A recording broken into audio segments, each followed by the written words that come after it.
Hey there, comic book friends. I'm Travis. It's the Comic Book Roundtable. Hey, everyone. And of course, again, this week, luckily, I have Damien with me. It's a very small roundtable. Yes. And we have a special guest. Small. Quacking Duck, who people may remember from all her classic videos. I'm old now. She's old now. Old. Yes. 10 Yes. years. So old. So I'm old. She was, I think, now. 3.5 when I started this. Yeah. Or maybe 4. I'm not sure. Yep. Do you want to show us what you bought today? Not yet. Okay. Well, we'll be in suspense. We went to Powell's Books today. Nice. And got some books and some graphic Is anybody novels. listening? I don't know. Travis probably can see how many people are. Yep. There's at least. two, Oh, sorry, there's 2 people. There's 2 people. There's 2 people, and And you're being recorded for posterity, so That's right. Okay. you'll be up on YouTube forever. Forever until Forever. YouTube gets taken down. true. Right. By the 3rd Trump administration or something. Oh, jeez. Oh, nightmare. All righty. Okay, so sorry. Yeah. So we decided we were going to talk Marvel books first. We're not going to break the pattern of talking pattern. Marvel. We won't even pretend we roll the 3-sided dice anymore. Nope. Not even going to do it. We're just going to do Marvel. So what Marvel books do you want to talk about first? Well, there's one we both read, Captain America. Yep. Oh, what's that about? What's that about?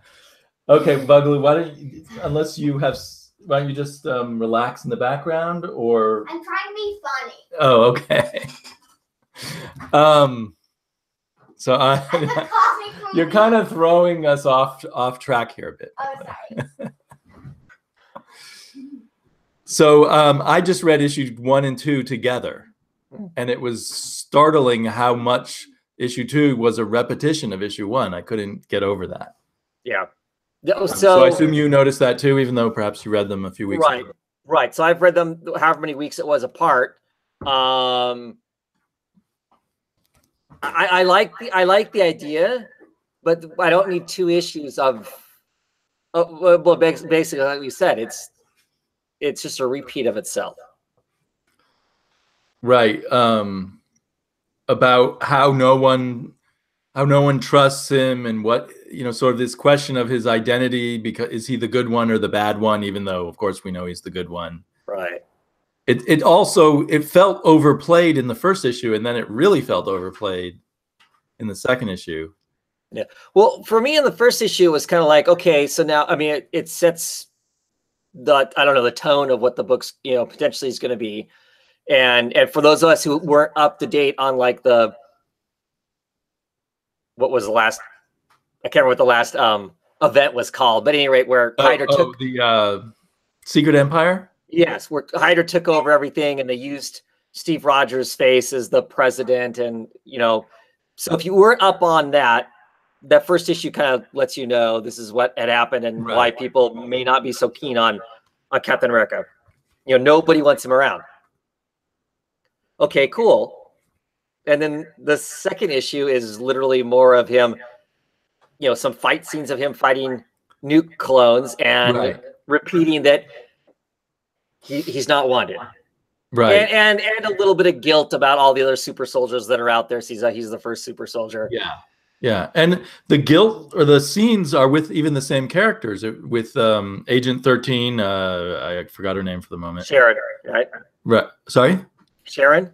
Oh, right. Sharon Carter and Thunderbolt Ross. Right.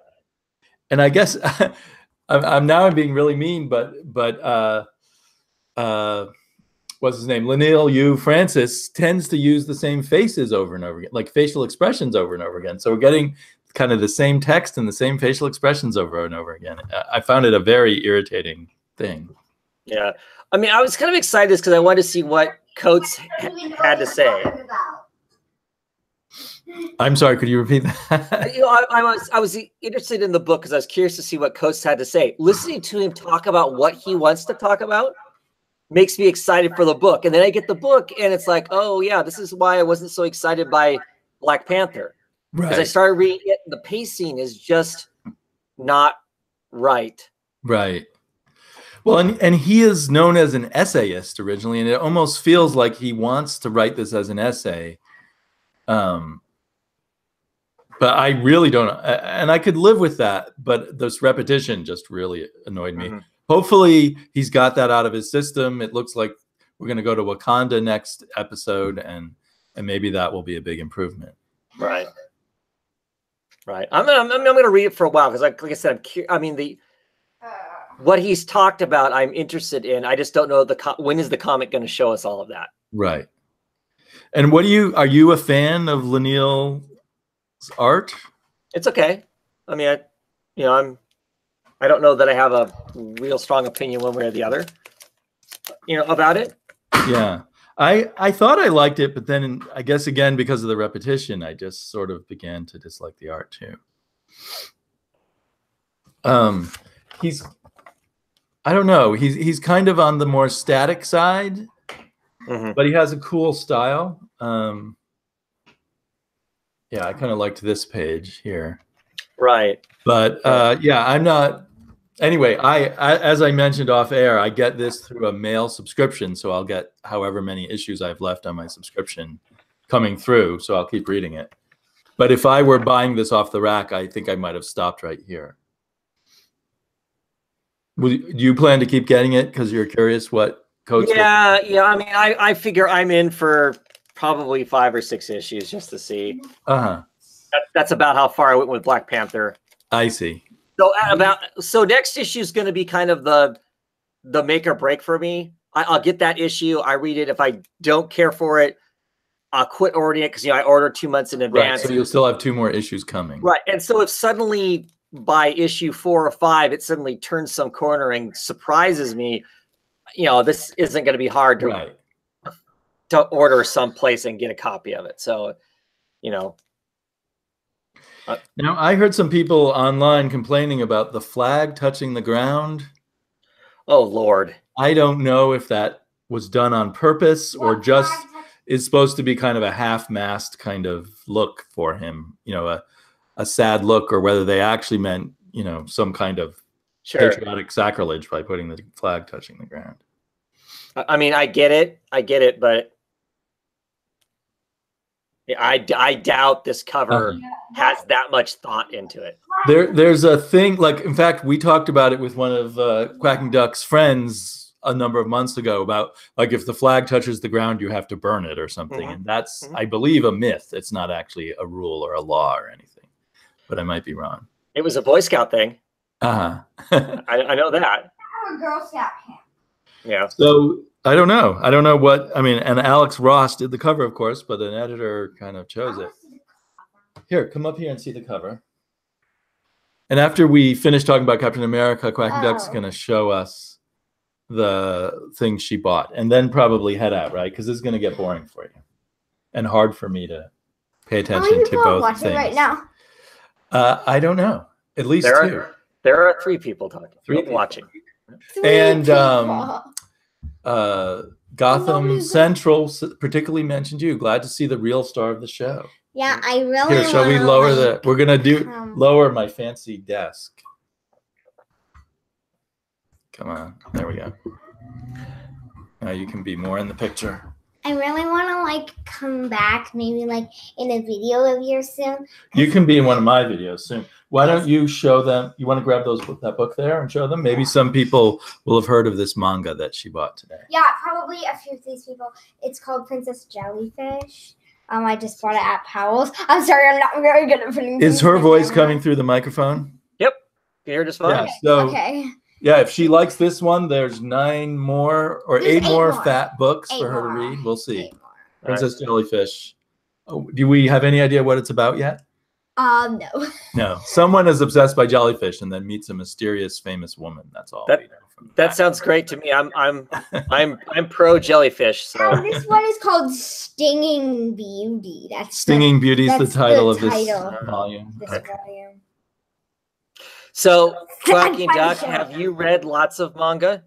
No, not lots, but a few. Yeah. She's also been reading a Archie manga version of Sabrina. the Teenage Witch. Oh, cool. So at some point, at the height of manga's popularity, Archie was doing a bunch of manga-ized versions. Really? So we've read a manga-ized Josie and the Pussycats a number of years ago.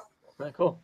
And then she read the entire Chobits volume that Rez sent me, which I never got all the way through. Yeah, but I liked it. Yeah, and you've read a few other manga, but not a lot. I haven't read a lot, but I've read a few. But anime has a big influence on her drawing style. Sure. We also read quite a bit of, and she reads even more than I do, of this thing called Webtoons, which is a Korean free comic app.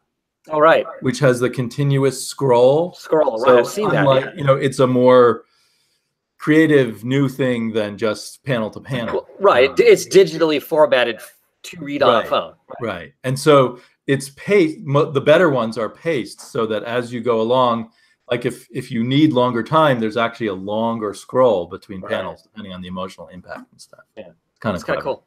Yeah. Okay, Bugaloo, why don't you head out and hang with mommy, okay? And you and I can do a video soon. Yeah, do you want to do a video on like the?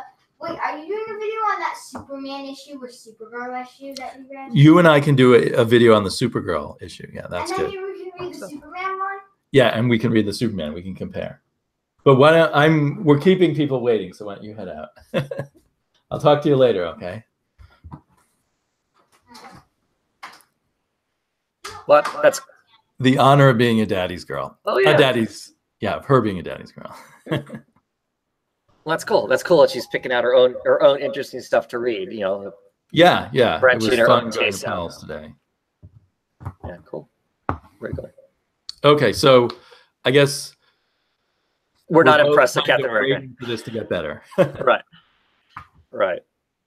Yeah. And you have one other Marvel? Yes, I do. I have the Immortal Hulk. This is issue number 4, or legacy issue number 721, if you care about such things. That's quite a legacy.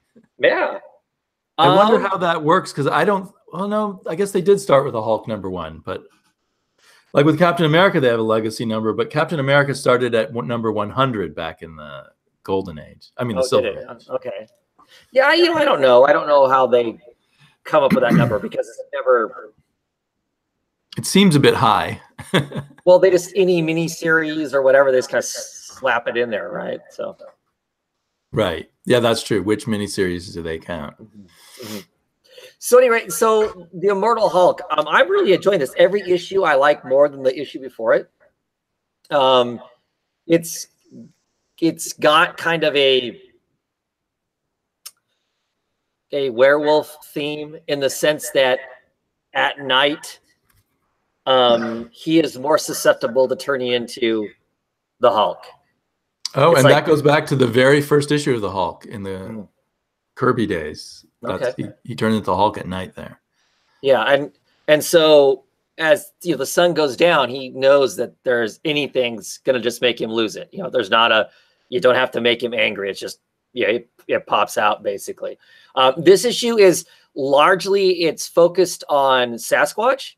I didn't realize that Sasquatch was a gamma radiated I did not realize that hero also, and I guess during when he went to do his experiments, he did it way north past the Arctic Circle, and in the process of him radiating himself, it opened a door to some spirit that ended up possessing him, and that's how kind of the Sasquatch thing happened. But I guess they were roommates briefly in college, and Sasquatch was I can't remember his name, his actual God-given name. He was like more of a jock, and he did science to make himself seem a little more interesting than the rest of the jocks.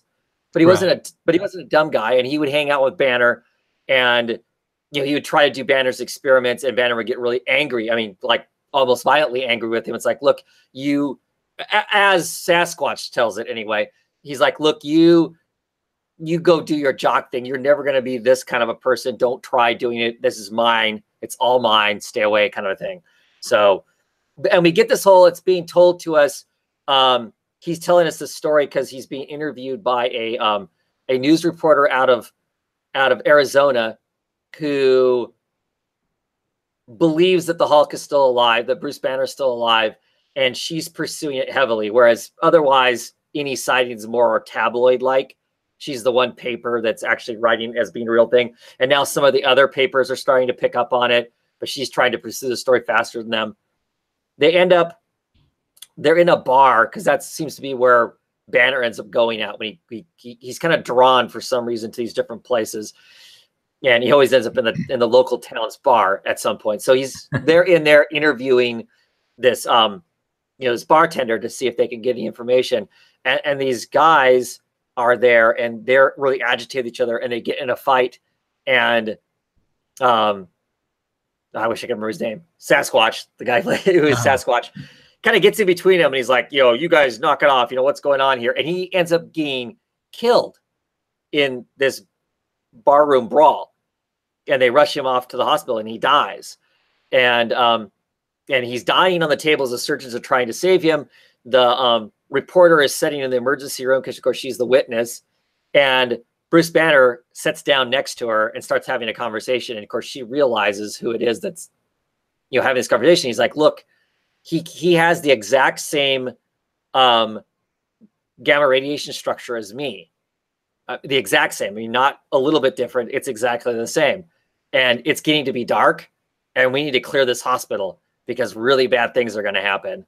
And of course, at the end of the comic, he's basically being resurrected and going Hulk, as it were, because Bruce Banner has been killed. Bruce Banner has been killed a couple times in this run already, in his human form, and then at night he comes back to life, and then he's alive again, kind of a thing.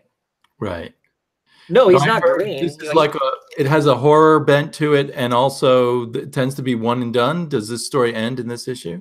Well, this one is less one and done. I mean, we get the kind of the backstory of Bruce Banner, this kind of, what he was like as a college student, and we see a little more history on this reporter that's following up on him. I guess she experienced the Hulk when she was a very small girl.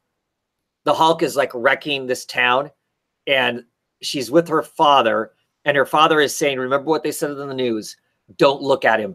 Don't look him in the eyes. And she's like frozen, and there's this scene of the Hulk there, with like wrecked cars and stuff. And the Hulk like makes eye contact with her, and we don't know what happens. We don't know the rest of the story, but it's this kind of this dramatic moment of her as a little girl and the Hulk making eye contact with her.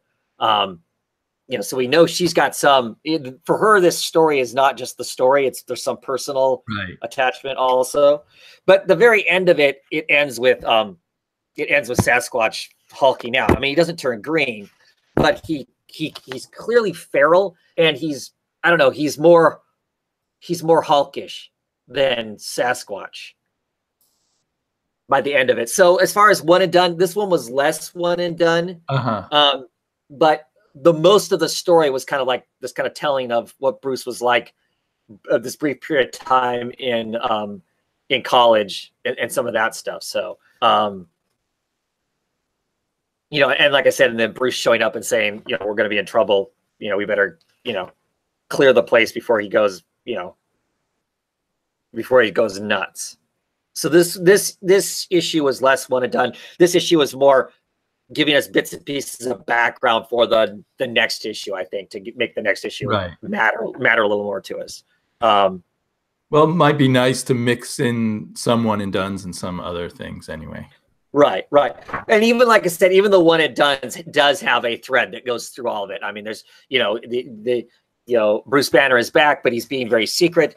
He continues to talk about the fact that the Hulk is the smarter of the two of them now. I mean, it's not that he's dumb, but he's not. The Hulk is not just feral. He is a cunning creature that Banner seems to not really have control of at all. Right. So it's interesting. So it has kind of a, I mean, I don't know horror. I don't know if it's exactly that, but it's kind of that because this loss of control and the kind of the night element to it gives it more of that kind of the bump in the night kind of a coming feel. back from the dead as a monster, I suppose. Right. So is this the same Sasquatch who was in the Alpha Flight? Or is yeah. And right now he's walking around going, I'm Sasquatch. I'm part of Alpha Flight, because Alpha Flight right now, or was until it got debunked again, I guess during the Empire thing, it got wrecked. Oh, but okay. it's on a space station. They're kind of an international. Right. It's kind of cool. And he says that he's like, I'm a dignitary from Alpha Flight, blah blah blah. I mean, that's how he introduces himself to break up this bar fight that he ends up getting into. I mean, he comes across as a really jovial and talkative kind of a, hey, I'm the cool hipster kind of a dude. I mean, that kind of a kind of a thing. As opposed to the nerdy person that Banner was, kind of a deal. So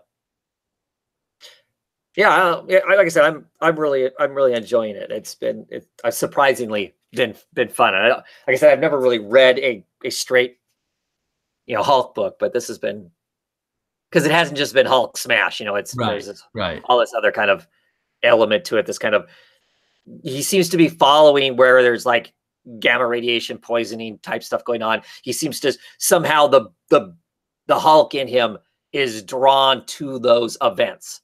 And so he's just kind of wandering across the United States, drawn to those events. I think they're like in Minnesota now, and they started out in like Arizona, and he's just been kind of, being drugged across the United States looking for this stuff. Huh. Well, I mean, I'm looking forward to reading this at some point. It's only occasionally that someone writes the Hulk well. Right. And like I said, I don't know, I have no real comparison, but it's been fun. It's been a fun read. So I've seen the Hulk stump a number of good writers like Mark Waid and Jason Aaron. Both of them had terrible Hulk runs. Yeah.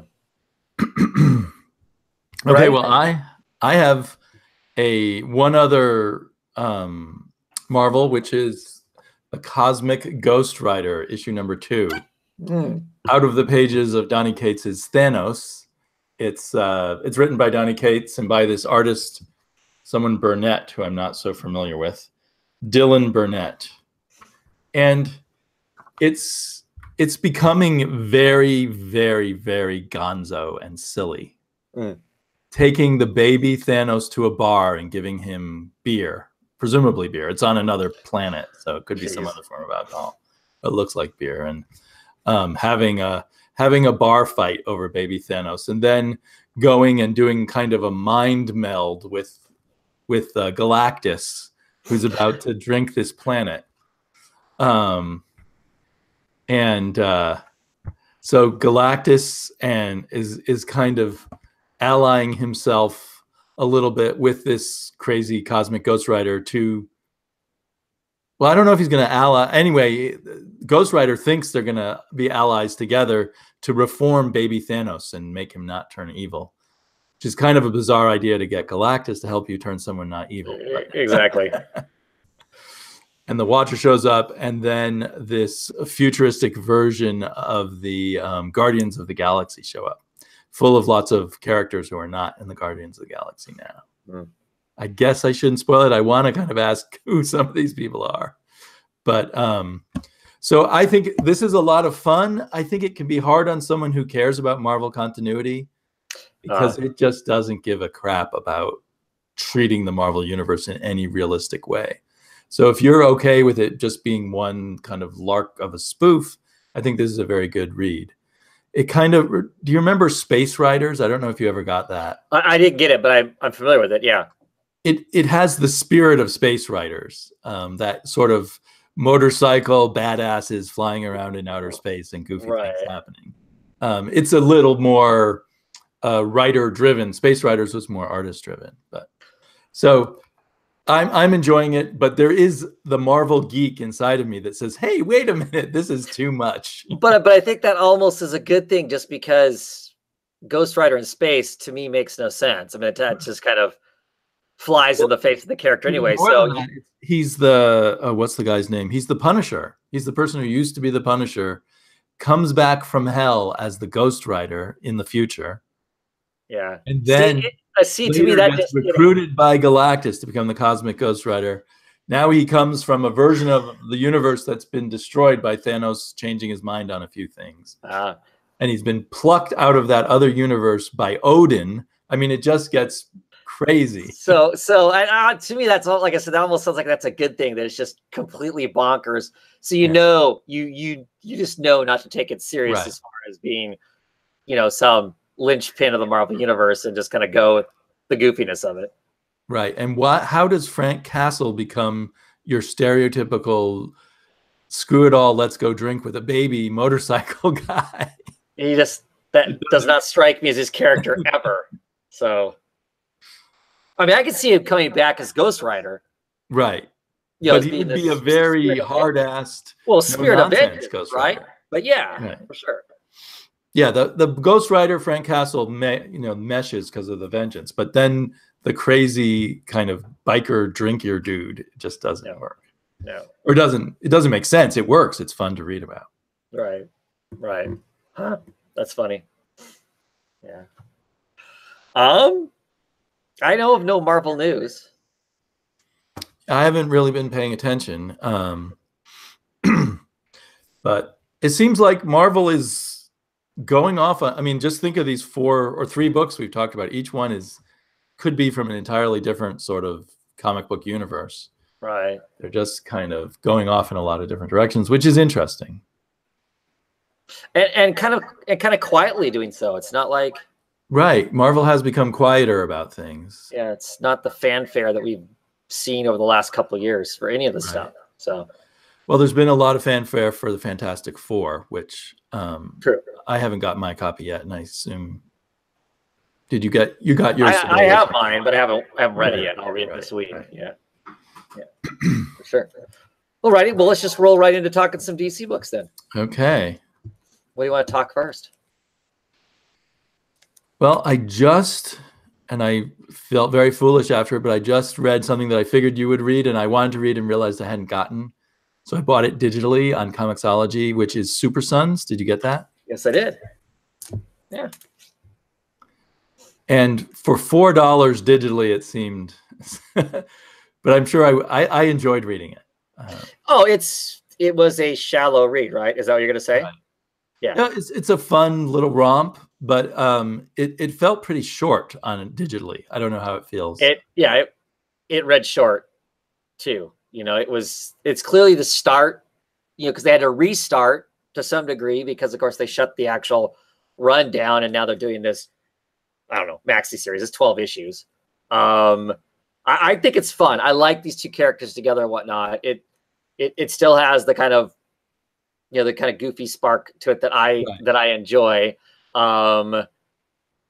This was a little more shallow, though. I mean, it wasn't. I mean, it's always been superficially fun, but it has in the past felt like it's had some meaning to it. These 2 matter to each other, and there was less heart in this issue than has been in some of the prior stuff. I almost sense that Tomasi was maybe self-consciously. Tomasi is the writer on this, right? Yes. And he's a writer that I usually really love, but I felt like he was maybe self-consciously trying to make it a little more of a goofy, fun kids book that can be marketed to the kids market later on. Yes. And the artwork was very good, but it also fit that kind of kid feeling.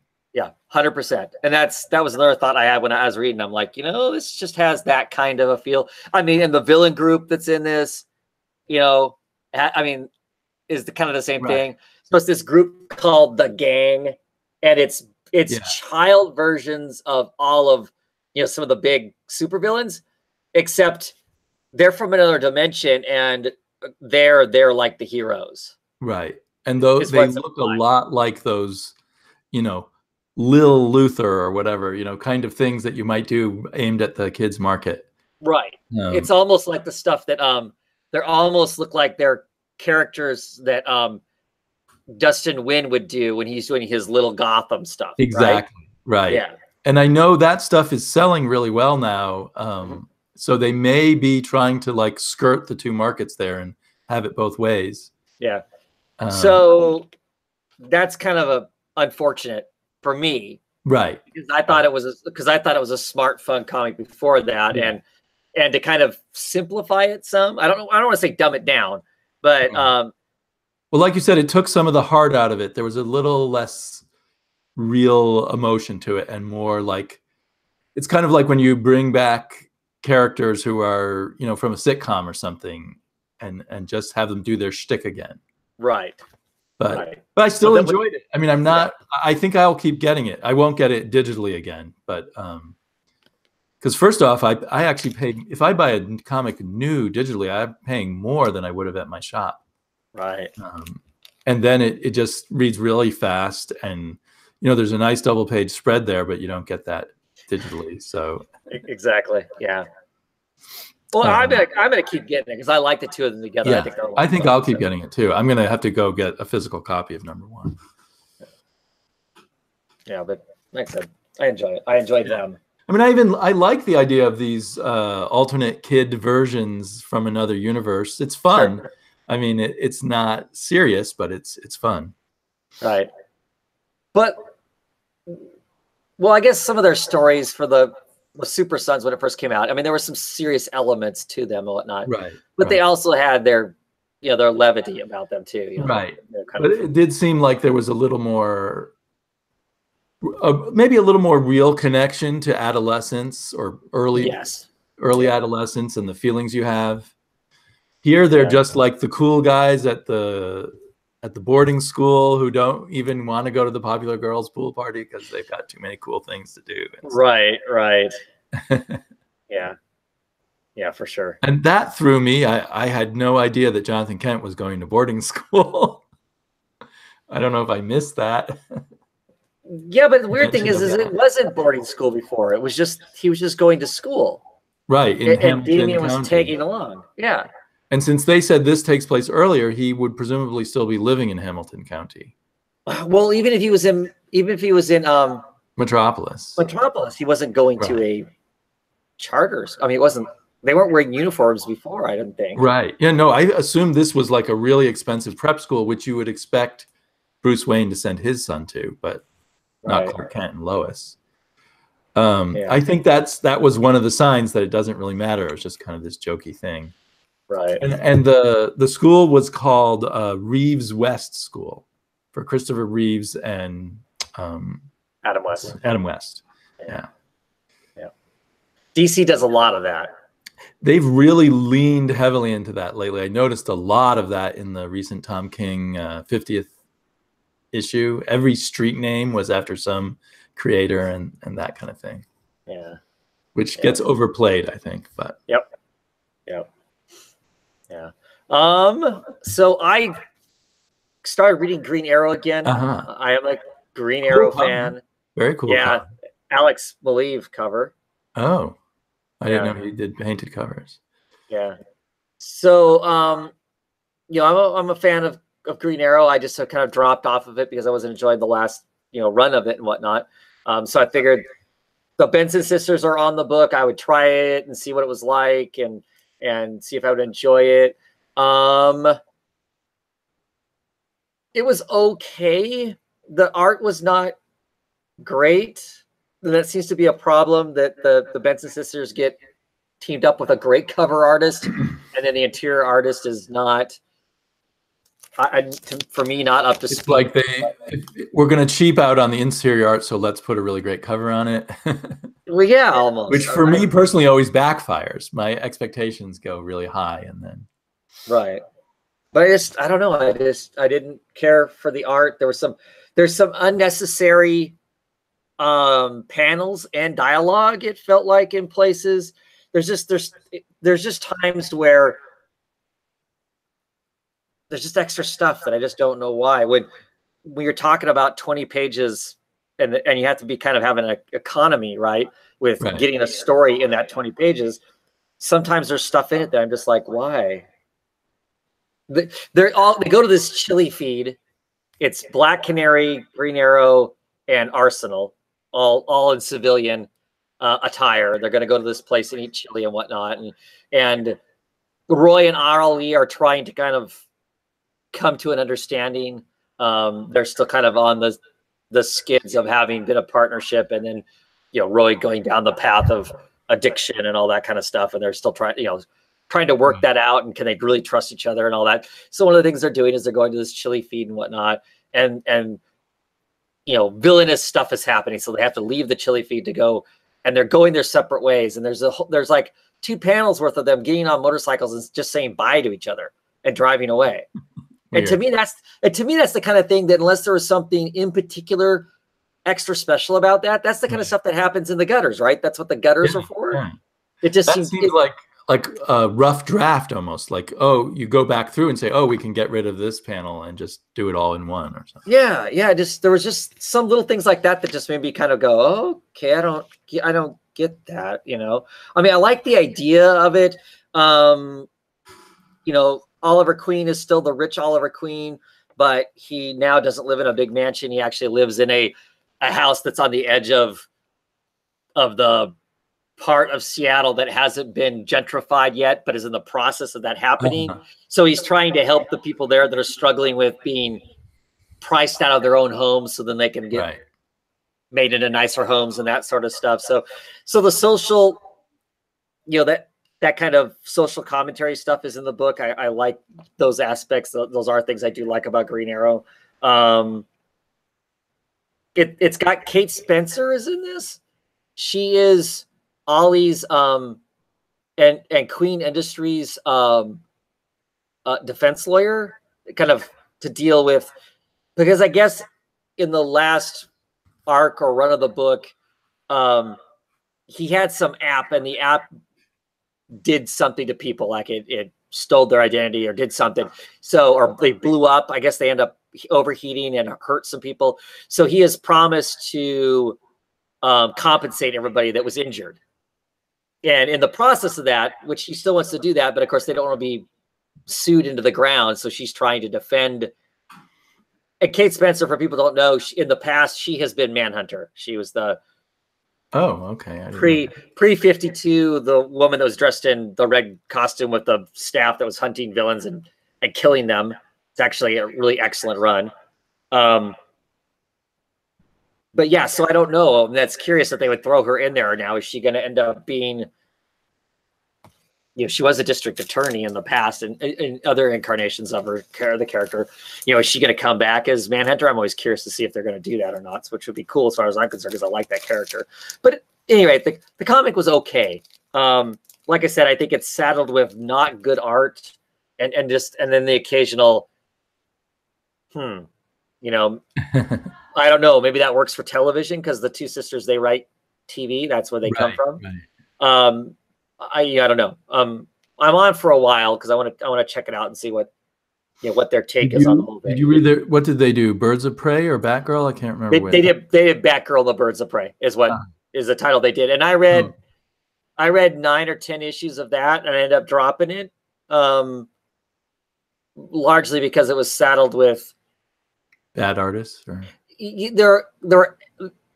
I like the style of the artist. There was just some structural problems that bothered me enough that I wasn't enjoying anymore. I would end up spending my time thinking and talking about how, you know, things wouldn't make sense. Suddenly people would appear in places that just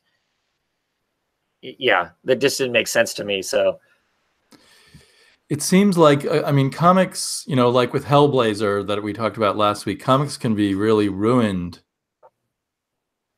by a certain bad level of artist or artist that just doesn't click. And maybe there's something about some writers are able to communicate better with their artists than others or something. Right. So maybe that's part of their, you know, low experience in comics, even though they're very experienced writers or something. Yeah, I mean, it could be. It seems like certain people who are very successful find good artists to work with and kind of always suck them into their projects. And that's what largely makes them successful. I mean, you know, I think you can be an excellent writer, and if you're not paired up with the right person that can put out the vision, or you know, the two of you, you know, the team put out the vision that you want to see, then it's right. Yeah. Well, like I remember I really liked New Superman, and it had some great art on it, and then the good artist went away, and the whole thing, the bottom felt like it dropped out to me. even though it was the same writer, but the artist was just like a beginner or something, it felt like. And and the whole everything changed. Yeah, totally agree with you. That's an excellent example, because the same writer, same sorts of dialogue was going on in it and whatnot, but it just sucked the life out of that book. Yeah, for sure. Maybe the Benson sisters will learn eventually how to manipulate the editors into giving them a better artist, or an artist that works with them better. Exactly. There's certainly, you know, that with corporate comics, it's certainly that way. It's an editor that's deciding who's working with who. You know, unless there's certain writers who clearly manage to convince. Like, I remember listening to Scott Snyder interviews, and that first time he did Batman, he talked the editor into letting him get Jock instead of whoever was the regular artist on it at the time. Or I guess he was doing Detective. Right, it was Detective Comics, yeah. But it was one of his early DC works. But it just sounds to me like Scott Snyder might be a very persuasive person, and he knew what he was doing in terms of picking artists. Yeah. And I now wonder if Tom King is a similar kind of person who's good at getting the right artists. Well, and then what, you know, if you prove to be successful with somebody, then you clearly have the leverage. Kind of a circular thing. Yeah. There's definitely that. Yeah, for sure. What else you want to talk about? Well, I'll get this out of the way. I assume you read Shade the Changing Woman, and maybe you liked it more than I did. I don't know. This one, same artist who's great. So this one disproves that previous theory. Same artist who on the first 6-issue run, or however long the first run was, and 12, the same writer, and they did a great job the first time. And then it's like they just felt like someone just gave up here. And I felt like maybe the art got sloppier too as it went along. Like maybe the artist sensed the writer wasn't into it, or maybe they both knew the job was over or something. I don't know. Well, I think part of it is more of the art was this whole 6 issues. The art was more whimsical because she spent more time in kind of like the madness and whatever. Right. So instead of being grounded around something that made sense and then having these moments of strange, it was just kind of, you know, left to, I mean, I still enjoyed the art, but it was just kind of left to kind of wander to be whatever it was going to be, because it didn't seem to matter at any point. And the coloring is wonderful too, and that really helped lift up this book, I think. Yeah. Kirkpatrick, right? But I felt like the lines of I still enjoyed the art, but I felt like it felt like it was done more hastily or something. I'd have to go back to really compare. But essentially, I guess we have all these different versions of Shade wandering about the world of the madness. How we get in and out of the madness, I guess I sort of missed. If there's some kind of, it just seems to happen. Oh, we're in the madness. Oh, we're in real life. Oh, well, some of them had like vials of madness or a jar of madness. Oh, right. I think part of my frustration is there's full of, you just flip the pages and wow, this looks like a cool comic. Something cool is going on, and then just doesn't hold together very much. Yeah. To me, it felt very, as much as like, you know, like you're talking about, as much as the first 12 issues, Shade the Changing Girl seemed very smart. It had these kind of almost meta messages at times of exploring, you know, who you are and being stuck in somebody else's body and all this different, you know, the angst and sinister side of being a teenager, all this stuff. It was all really interesting. Lots of stuff to explore. And then we get the Milk Wars, and then coming out of that, then we're just kind of, all of these books have felt aimless. Right.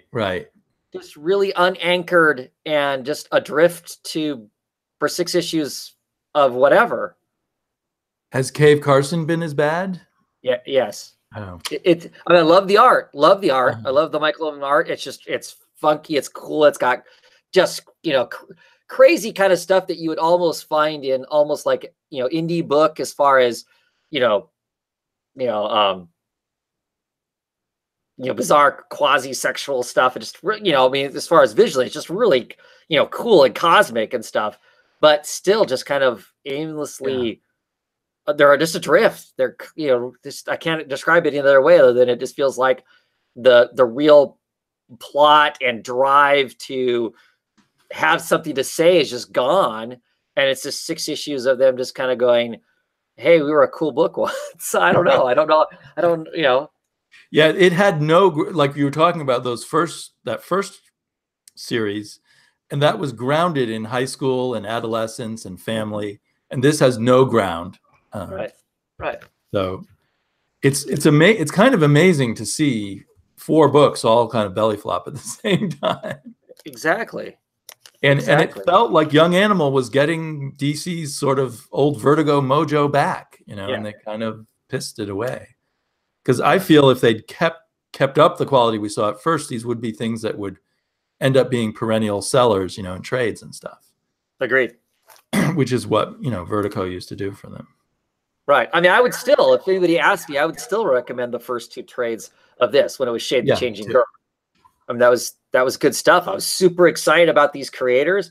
I'm thinking, man, what else, you know, what's Cecil going to do next? I'm interested in whatever she's going to be producing. I mean, I was really intrigued. This person is a Star Wars writer or something like that. And suddenly, you know, this is the first I really knew of anything of her. And I'm just like, wow, this is really cool stuff. And I think excited. She was also a young adult novelist. Okay. So I didn't realize she wrote Star Wars, but that kind of fits. You know, she's doing commercial work to make money and then writing other novels. Probably. Right. And then this, I don't know how much of it has to do with them or how much of it has to do with this.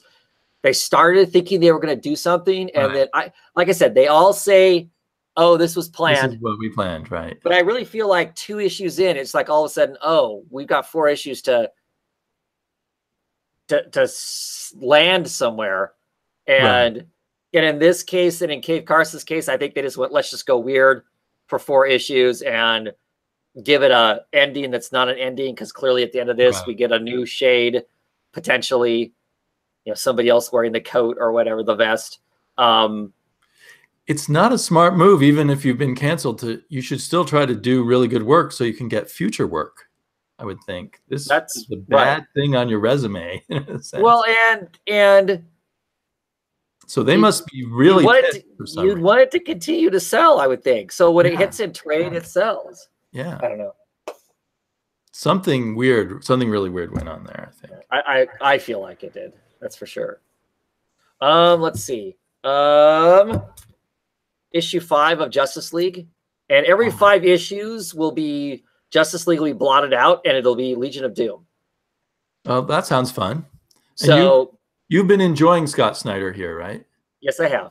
Yeah, despite what Eric Longbox review says, it being this shallow, you know, meaningless, good versus evil hokum, I've found it fun. Now, if I really dig into the comic, there are some things that make you go, why? You know, I mean, that's the leaps of logic are problematic, but lots of superhero comics, you know, do that. Yeah. I mean, you have to have a certain, suspension of disbelief or whatever. So this one's written by Tini in the 4th. Every 5th issue, like I said, will have the Legion. Oh, okay. It's going to be written by Tynan. It's Tynan, whatever. Anyway, so this one talks about, it kind of goes backwards a little bit. It talks about Lex coming to the conclusion to create the Legion of Doom. Because in the current, what's going on in the current time, he's controlling Superman's body from inside of Superman's body. And they're wreaking havoc on all of the Justice League at this moment. So it kind of goes back and shows how after the No Justice miniseries, he was kind of disenfranchised, was not happy with the results of that, and the whole superhero thing and what the heroes were doing didn't make any sense to him. So he was doing some experiments and doing some exploring, and he ended up like time jumping his consciousness to like way into the future, to like a Lex world, where his vision of how the world should be and how people should act has come to fruition. Like 3 million years after Lex is dead, he's finally, everyone loves him. Everyone loves him. Yes. And it's like, and they kind of half mention, oh, that he missed something. And so he ends up getting slung back into time, back into his own body. He's like, and then he's like tearing everything apart, trying to figure out what it is that he missed. And what you find out that he missed is that, you know, people are people. They're not good. They're not evil. They just do their thing. And everybody should stay true to that. They're trying to live up to the superhero ideal is ridiculous. Everybody should be their true selves. And then the whole world's going to be much more successful that way. And he's combing back over his past, and he ends up finding this whole doom thing. And he ends up thinking that he's discovered the stuff that's going to make Lex World happen sooner now. And actually in this issue, they show the future disintegrating, and everybody in that future that is being disintegrated is actually smiling, and they're happy and they're joyful because they realize that Lex has figured it out 3 million years earlier. And so they're being erased, but they love Lex so much that they know how good it is. It's right. They'll come back in the future, and everything will be so much better because that, you know, I don't know. It's fun. It's just, it's not, like I said, I like the sound of that. Yeah. It's not a deep comic, but it's, you know, he goes around and talks to all the villains. You know, he shows up at the United Nations, and Grodd is there. And Grodd is having everybody in the UN kill each other, and he's threatening to kill Lex. But he's like, you know, but Lex has got some inhibitor that keeps Grodd from killing him. And, you know, he's talking to Grodd, and he basically figures out what to say to Grodd to convince Grodd that Grodd should be going along with this. He's offered Sinestro access to the invisible spectrum, which is like all the emotions all jammed into one color instead of just will, instead of just the green will or the yellow fear. Right, so light becomes invisible when you put all the colors together. Right, so that makes him more powerful, and so he's creating this more powerful army. I don't know. It's been fun for a you know, this kind of a book. Well, you know, done right, Lex Luthor is such an awesome villain. So that sounds like a lot of fun. And does it tie in with what we've seen in earlier issues then, if it happened a little before the previous Scott Snyder penned issues? Well, some of it does, yes. And like I said, they play off of his, Lex having been a hero for a while now, and his kind of, because part of Eric's complaint with the book is, you know, just suddenly Lex Luthor is back to being a villain with no justification as to why that happened. Right. And it felt like with as much work as they put into making him a hero and him struggling with trying to figure that out, to just all of a sudden flip a switch and now he's back to being that way was frustrating. Well, this issue goes back and kind of, you know, gives us, you know, granted only in one issue, but it gives us the information that we needed to show him make the informed choice that he's making now. You know, to go back to being himself, not a villain, not trying to be perfect and live up to the Superman ideals. Right. He is going back to being himself. I felt the same way with Eric, that, you know, suddenly they're just going to flip the switch on Lex Luthor, and that bothered me. Plus, I mean, commercially, they could have had a 6-issue miniseries, The Fall of Lex Luthor. Right. Oh, 100%. Totally agree with you. And I would have bought that up in a second. Yeah, same here. Because I like the whole thing too. And I'm not saying that that this was like this wonderful telling of him, slipping down the slope into that. But it does at least explain how he's gone back to being where he's at. Yeah. Well, I like the basic ideas as you've outlined them. So anyway. What else? I have 2 more DC books. Okay. I think you have both of them. I wonder if there's any others. The only other one I got, and I'm not going to really talk about it, is... okay. I got this. You did? Oh, okay. So you want to talk about this? Because... Well, I think I am more pro Christopher Priest than you are. So I've been listening to you complaining about it from pretty much the big first issue of Batman versus Deathstroke, or Deathstroke versus Batman. Yeah. But I had held out hope that there was something better going on here. And I'm slowly caving to your point of view on it. But I did, Christopher Priest is an odd writer, and there's things there that he's trying to do that I find very interesting. He wants to give you the story in weird slivers and stuff. And then in this issue, he wants to make a whole thing out of Batman and Deathstroke being two sides of the same coin. And I don't know if in normal continuity that makes any sense at all. But I did have fun reading that part. But I do agree with you that it's all kind of a mess. It is supposed to take place well before recent events, but it still doesn't, they don't fit it in very well or anything like that. And there's a lot of stuff like in the previous issue of Robin teaming up with Deathstroke. It almost became incoherent at points. Yes. I know it made sense in Christopher Priest's mind, but so yeah, I'm not regretting reading this because there's something wacky about it that I like. But I didn't finish this issue. I'll be honest with you. I got halfway through it and I'm like, I'm tired. It's gonna hold my attention, and there's no value in this for me. The sales pitch for this was dubious, and I picked it up out of concern over because I really, really do like Bruce and Damian's relationship, and I don't want that messed up. So I have to admit I got suckered into buying this just out of the, oh my gosh, what are they going to do kind of thing. And then there's not anything even remotely close to that, really. Did not this issue seem bizarre the way Batman kind of acted? You will never talk to that Deathstroke guy again as he's scolding Damian. Bam, no, this is not at all the normal Batman, and he's so loquacious in their big fight scene. It's like they're both psychoanalyzing each other as they're punching each other. It's ridiculous. He would never act like that. I don't know. And the insane thing is that Deathstroke seems to not figure out that Bruce Wayne is Batman when he's got so much evidence in front of him. I know. I thought he knew all along, actually, when I started reading. Same here. So yeah, I'm not. One more issue.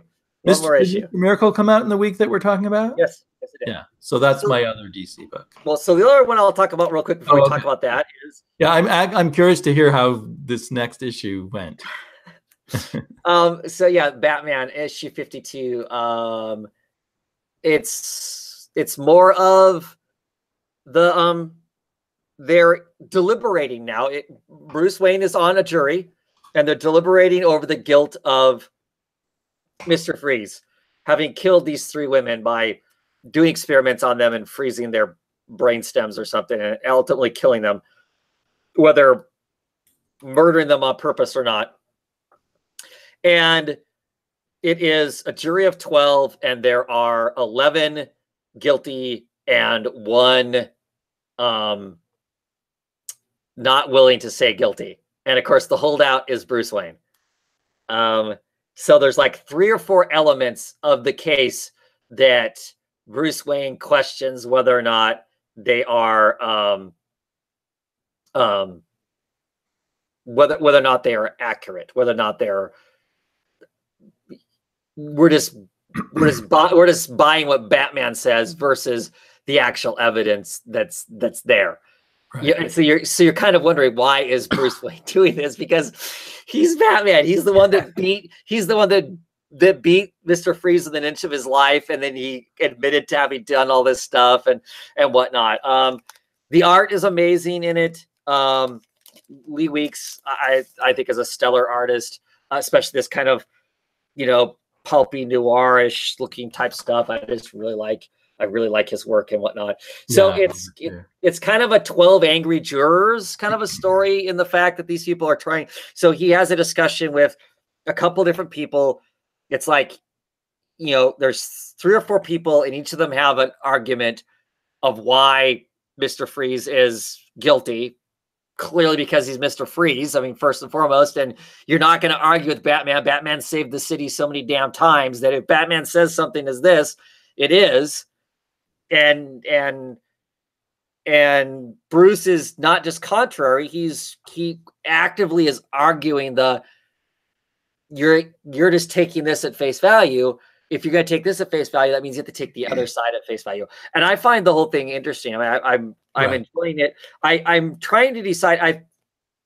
I was just babbling at at dinner with the other comic book readers in my house a couple days ago, and I think part of what's happening is I almost wonder, and this is my just own random theory, I almost wonder if Bruce is trying to destroy Batman in some sort of sense. So if Batman is already wrecked and he's no longer the hero, he can go get married, right? Right. This is our version of the broken Batman. He now hates Batman, like Bruce Wayne hates Batman. Yeah. Well, and I don't know if he, I mean, or wants to undermine him or undermine trust in him. Yeah. Yeah. And I don't know if that's actively what he's doing or if he doesn't, or. So there are no actual hints here about that. He loses control. I mean, he beats the holy hell out of beyond what he normally beats people up. He severely wrecks Mr. Freeze. Right. And most people would confess to any crime when that's happening to them, of course. Right. So and it may be just be that he knows he's lost control, and even though Mr. Freeze might be guilty in some sense, this is not how it should have happened. So this is his way of trying to dial back what the damage that he did as Batman by being on the jury and doing what he's doing. Yeah, I don't know. I mean, but I'm enjoying it. I mean, it's then that begs the question: how did he get on? Did he call someone and say, "Hey, I want to be on jury duty," and they put him on? I don't know. It's just he happened to. Yeah, they don't show that part. I mean, that's I guess one of those. That's one of those comic book things that I'm sure they're not, but right.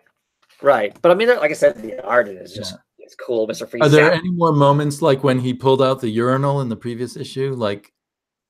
No, because they are sequestered. They are sequestered, and they spend most of the day in a room all together. So he doesn't lose it there. They show him losing it as Batman, kind of going working back over, the people talking about the work, about what Batman did, the evidence, that's been presented and all that. And of course, he's remembering the specifics of what happened during those events, and he's pretty violent in some of those things. I mean, even for Batman, he's pretty violent in those things. And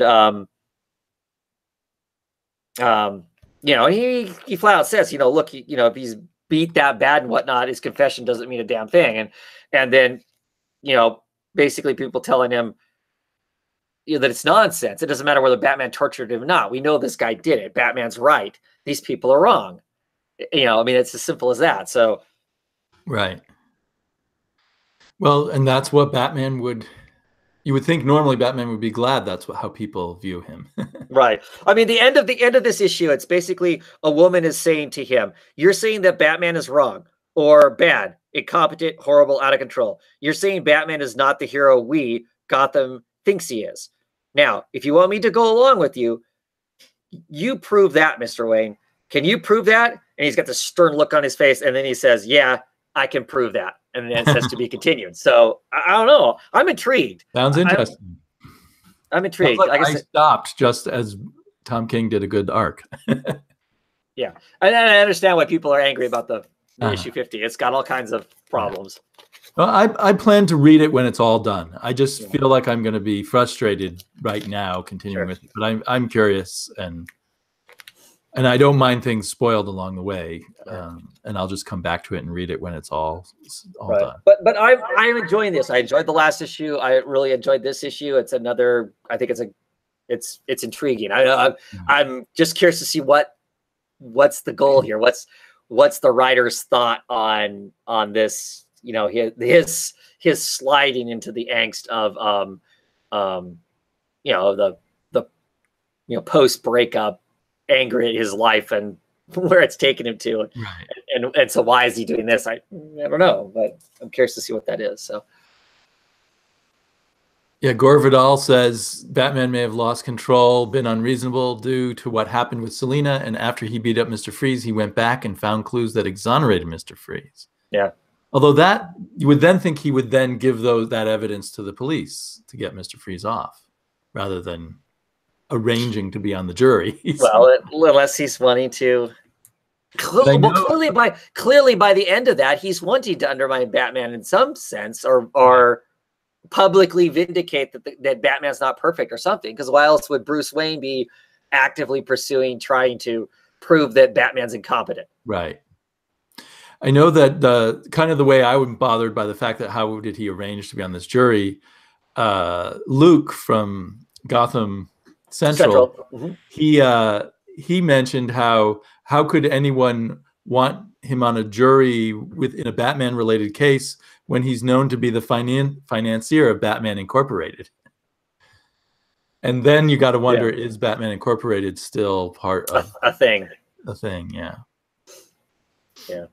But Deathstroke does mention Bruce Wayne being a financier of Batman. Right. But still doesn't connect the dots. Yeah, for sure.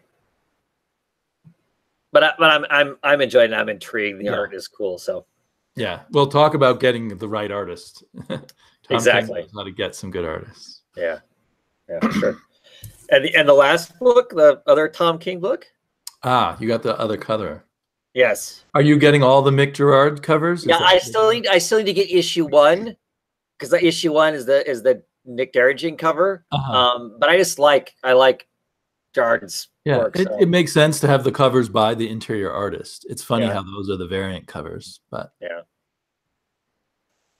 So issue 10, what do we think?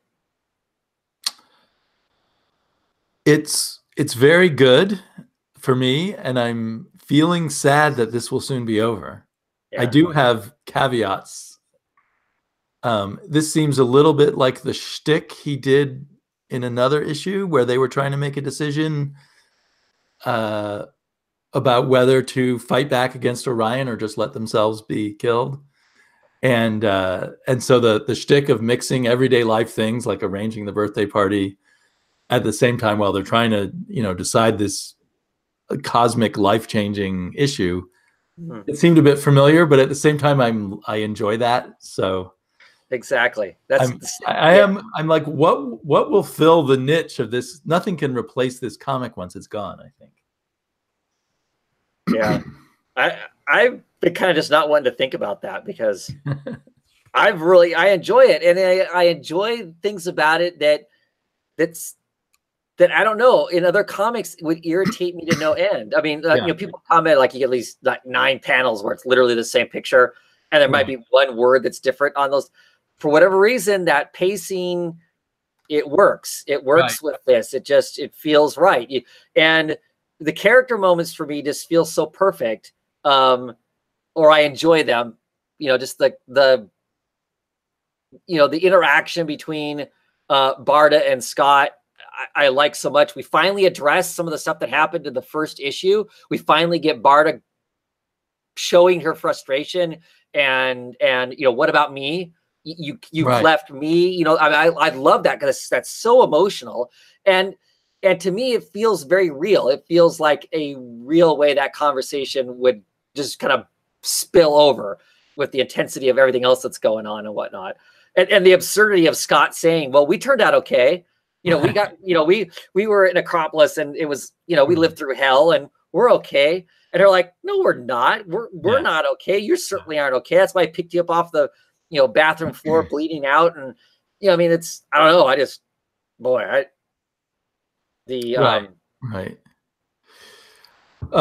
I still love, maybe the joke's getting old, but I still love the whole joke with the baby is Jack Kirby and the babysitter is Funky Flashman. Who is spoof on Stan Lee. Yes. And there's still references to, in fact, there's that story that Funky Flashman and the baby put together.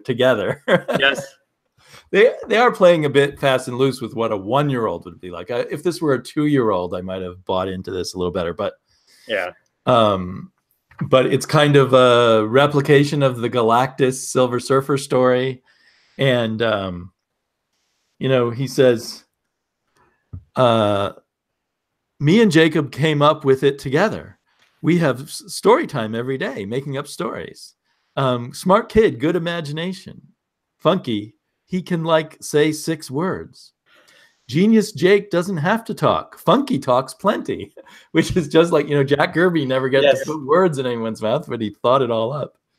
Yeah. He provides all the imaginations. I do the words. So it's totally, Exactly. It's so perfect. I just love that. And I'd like to think that in this story that Jacob made up for his father, there is some clue of how to get out of the problems he's in. Right. I hope that does pay off in some way. Not with a literal golden retriever, but Exactly, right? Yes, a dog. Yeah. This is a book I know I'm going to get up going back and reading over again as soon as I get all 12 issues. yeah. Because there's just things about, there's elements about it that I'm always just really curious. You know, the occasional blurry panel. Yes. You know, how do we interpret that, kind of a thing? I mean, sometimes the blur is, I'm assuming, is motion. And sometimes it's like a hiccup in the screen. Like we're looking at it through, I don't know, our own mother box or whatever to see what's going on and stuff. Or is it a sign that this is all a delusion created by Darkseid, who now has the whatchamacallit formula, the anti-life equation, equation, which is supposed to allow him to manipulate reality, according to the first or second issue in this series. Right. Right. Yeah, I wonder about that stuff too, and it kind of like our second to last panel at the end, as we're being quoted stuff from the original Jack Kirby stuff. It's almost as if though we're watching and then we're tuning out too. Right. Right. I don't know. I listened to an interview with Tom King, a very long thing on Word Balloon, and near the end, he talked about possibilities of what might really be going on here. Oh, really? Oh, I'm glad I haven't. That's good for me to repeat. I'm not sure if I should have heard it. Yeah, see, I don't. He listed 3 possibilities, and I thought, is he really considering one of those 3, or is he trying to mislead the listeners and there's some 4th explanation that he's not giving? In general, Tom King, for me, is a mistake to listen to interviews where he explains what he's doing, because it's not, either he's just not good at verbalizing what he's doing, or he's not totally self-aware of what he's doing, or I'm not sure. But it always comes off a little odd to me when he explains what he's doing. Like he doesn't quite get the real effect of his books. Right. Well, and to some degree, I think that's okay. Because I mean, to me, there's a certain level of it that's art, right? And art is left up to the interpretation of the person who's consuming it. Yeah. Once it's in the wild, you can't tell people this is what it is, unless you really put it in black and white. This is what it is. It's whatever we interpret it to be, whether that was your intention or not. But yeah, to tell you the truth, as a general rule, I try not to listen to creators if they're during those big interviews like that and stuff, just because I'm curious to see what's next, what they're working on next. But I really don't want to listen to them talk about while it's going on. Yeah. Right now, after this is all done, then I would love to read or listen to him talk about the whole thought to it. Yeah. I mean, I love listening to the creators talk about the Watchmen and all that kind of stuff, where they were. Yeah. But I wouldn't have wanted to know that at the time that I was in the middle of reading it. Yeah. It's probably I really enjoy listening to these interviews on my long commute. So sure. Oh yeah, I totally get it. But sometimes it is a mistake. Yeah. So Gore Vidal mentions about how there's a lot of connections to Kirby in here. And I know last week, Masked Panther, who he and I talk a lot on the internet or on our videos, he recently read the whole Jack Kirby Mr. Miracle run. Oh, cool. And then he asked, since I like that, would I like this? Which is a really hard question to answer, because the spirit of this is so different, but it connects to Mr. Miracle and the whole New Gods saga in tons of ways. Like everything Tom King puts in here makes sense intellectually from what was in the New Gods. Yeah, it's sourced from there, but as far as but the feeling is 100% different. Exactly. It's kind of Jack Kirby kind of represented the World War II, we can do it, we can fix the world, gung-ho spirit.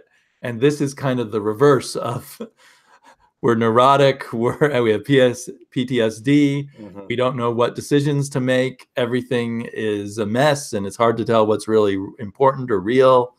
So it's almost the inverse of Kirby, while being true to all the realities that Kirby created. I mean, Apocalypse he created to be hell, and Tom King makes it hell, but a different kind of hell than Kirby would have. Yeah. So Masked Panther, I think you'll get a lot out of it because you've read Mr. Miracle recently, but I don't know if you'll like it, because it'll be like going from a bathtub full of hot water to a bathtub full of cold water in one step. Well, it's like watching Friends and wanting to compare Breaking Bad to it. I mean, it's that radically. I mean, if you're going to use like television shows as an example, they're that radically different from each other. I mean, both. Except that Breaking Bad has all the characters from Friends in it. Right. If that were the case, right. I mean, and all the relationships are the same or start at the same point, but have different meanings somehow. Well, and just treated very differently. Yeah. So definitely, if you like Mr. Miracle, you should go back and read not only Mr. Miracle, but the New Gods series. It actually ties into New Gods at least as much as it ties into Mr. Miracle. Yeah, with all the other stuff. Yeah. In my opinion, Forever People and Jimmy Olsen is completely superfluous and unneeded to understand all this stuff. But those two series, this ties into them, has deep hooks into them. Yeah. But it's like, I don't know, like Gore, the actual Gore Vidal decided to write an Archie comic or something. It just comes off so differently. Right. And Mr. Miracle is this current Mr. Miracle is a good book, even if you don't know any of those wink and nod references. Right. True. Obviously, a lot of people are enjoying it. But if you did read it, you would see even more. Right. But it's a story that stands on its own. The drama and the psychology and everything are obvious without knowing that. Mm-hmm. For sure. Phew, exhausting book to talk about. Yeah. Yeah, it's good stuff. But like you said, it's going to be strange in 2 months when it's done. Yeah. Because now that I'm used to having a book like this, I never, I loved the Vision, but this is very different from the Vision, I think. Yeah. I mean, there's going to be this sucking sound of this void of that kind of a book. Yeah. Yeah. For sure. Any DC kind of, I haven't really been paying attention, to be quite honest, as far as news type things. If there's anything that's, I keep seeing other people grumbling about the next Tom King book, the Heroes in Crisis or whatever it's called. I'm thinking of skipping that myself. Yeah. Or waiting for trade. And I'm probably going to be a sucker and pick it up. I mean, I try to avoid most eventy type things. Yeah. But with it being Tom King on it, I'm kind of curious to see what's. And again, I listened to him describe it in this interview, and that may have adversely affected me. And I probably shouldn't go with that, since there's that divide between the way he talks about his books and the way I read them. Yeah. Yeah. So we'll see as far as that goes. But kind of not really new DC news, but I finally managed to find these giant-sized DC comics at Walmart. I did not get the one that I want the most, which has a Tom King Superman story in it, because that's what I'm really curious about, what Tom King would do with Superman. And actually, his description of his plan for the Superman series in that interview was quite interesting to me. There's supposed to be a series of one and done stories of Superman as he goes on a quest for something, I forget what. But so it's like each story is a segment of that quest, but is a one and done story at the same time. And that sounds like something Tom King would do. I mean, he's pretty good at one and dones. I admire a lot of his one and done stories, in Batman even. But my biggest takeaway is the coloring looked off on these. Something about the paper, or I don't know what. They're definitely a bargain, for what you get. It's mostly New 52 comics, which I wonder if that's puzzling to your random reader. I don't think it is, because I don't think they have the first idea that there is New 52 versus Rebirth versus whatever. Right. But I don't think there's Well, I think the New 52 stories were a little more on the violent side, and and on top of that, they were all long, continued stories. So you can't just pick up this and read any one and dones at all, which is to me an odd choice. But anyway, it was fun to find them. I hope I still can find the one with the Tom King, or I'll have to get that in trade, I guess. See, that's my thought is I'll wait until those get produced as the original work that I haven't seen, and just pick that up as opposed to pick that up. Right. I think I own most of the comics that are. You probably do. So, like in one is the New 52 Justice League, and the New 52 Flash, New 52 Aquaman. I don't know if you have the Aquaman, but I bet you have all those others. Yeah. So. Okay. So yeah, I can't think of any particular DC news really. Okay. So let's move on to the independent books. The indies. What do you want to talk about?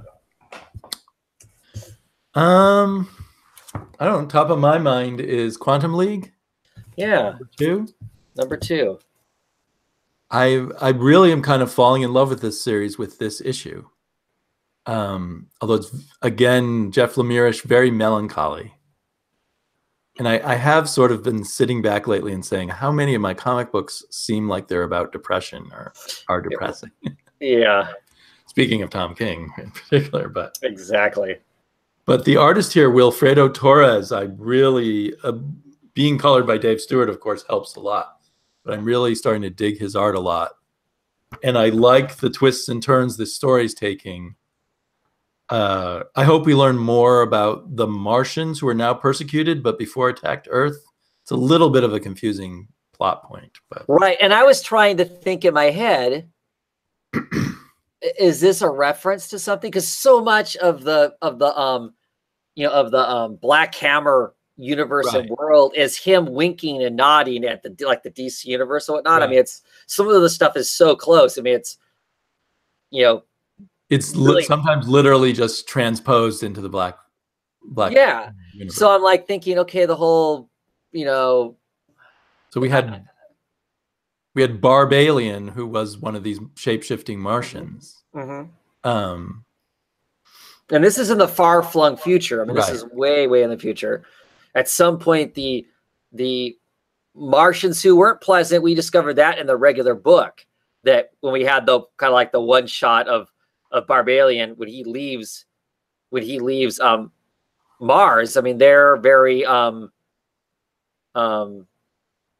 were homophobic, but I'm trying to remember what else we learned about them at that point. I can't remember now. I weren't they kind of like well, maybe I'm confusing that with the robots. With Mr. Blinky or whatever the robot's name is. Because he's from a world where they didn't want humans or contact with other outside, right? Isn't that right? So maybe I'm confusing the two. Maybe it was Barbalian too. I need to go back and read all of those someday. Right, that's been long enough ago. Yeah, read it. But I mean, we sort of start with the Legion of Superheroes called the Quantum League, which then has in the present day been destroyed somehow in the process of Earth becoming very militaristic and dystopian in the wake of the Martian. Yeah. Exactly how that worked is not totally clear yet. Right. But then the Martian invasion itself, I don't see its linked to any specific comics that I'm aware of. Yeah. I mean, the cliche of Martians who invade Earth, of course, is long standing. Sure. Goes back to the War of the Worlds, the very first science fiction novel ever published. Exactly. But I don't know. Are you enjoying it too, or I mean, I really like the first issue. This issue felt like it slowed down a little bit for me because we get kind of a history of where our current Martian character, kind of what his background is. And I get needing that, but to me that slowed the story down, I guess. I guess I enjoyed the slowing down, and I like the idea that yes, there were these evil Martians who attacked Earth, but that doesn't represent all Martians. There were some pacifist Martians. Right. you know, which I thought was a nice twist on your usual cliches in science fiction and comics. And I like the what we learn more about what was her name? Multiple Girl? No. Remembering the names of characters, but this armadillo character and this other person taken from the Legion of Superheroes, I really like that. Yeah. The let's kill the president part I thought was weird in that, you know, she has a picture and it's like her ex or something like that. Right. I don't know. Right. That aspect of it was kind of like, okay, so it's a personal vendetta. It's not having anything to do with Right. Or I used to love him and now he's an evil dictator. It makes me want to kill him even more. I don't know. And so, and our Martian character, his investment is this is one of the foot soldiers that attacked the secret colony that he was part of and killed everybody, right? And that's his investment. I thought he was already president, and he was the president leading the foot soldiers because he has superpowers. Oh, okay. In fact, Well, they call him Mr. President in that scene. yeah, you're right. So the president, and he's like, and there's a scene where he says, let me see if so is it just the Martian finally putting every last alien together? Sorry? I mean, is that him just finally putting the two together? The fact that, because when they first mentioned we're going to kill a president, he's like, whoa, that's kind of crazy. You know, and then that's a good point. Does he not remember? And then he remembers. He sees the picture of the president, and he has that correlation. This is the person who killed my family and all my cousins and all my. So yes, I'm in. You're right. I guess he did not make, even though they call him Mr. President in that scene, he, as a child, did not realize it was the same president. Yeah, the same person.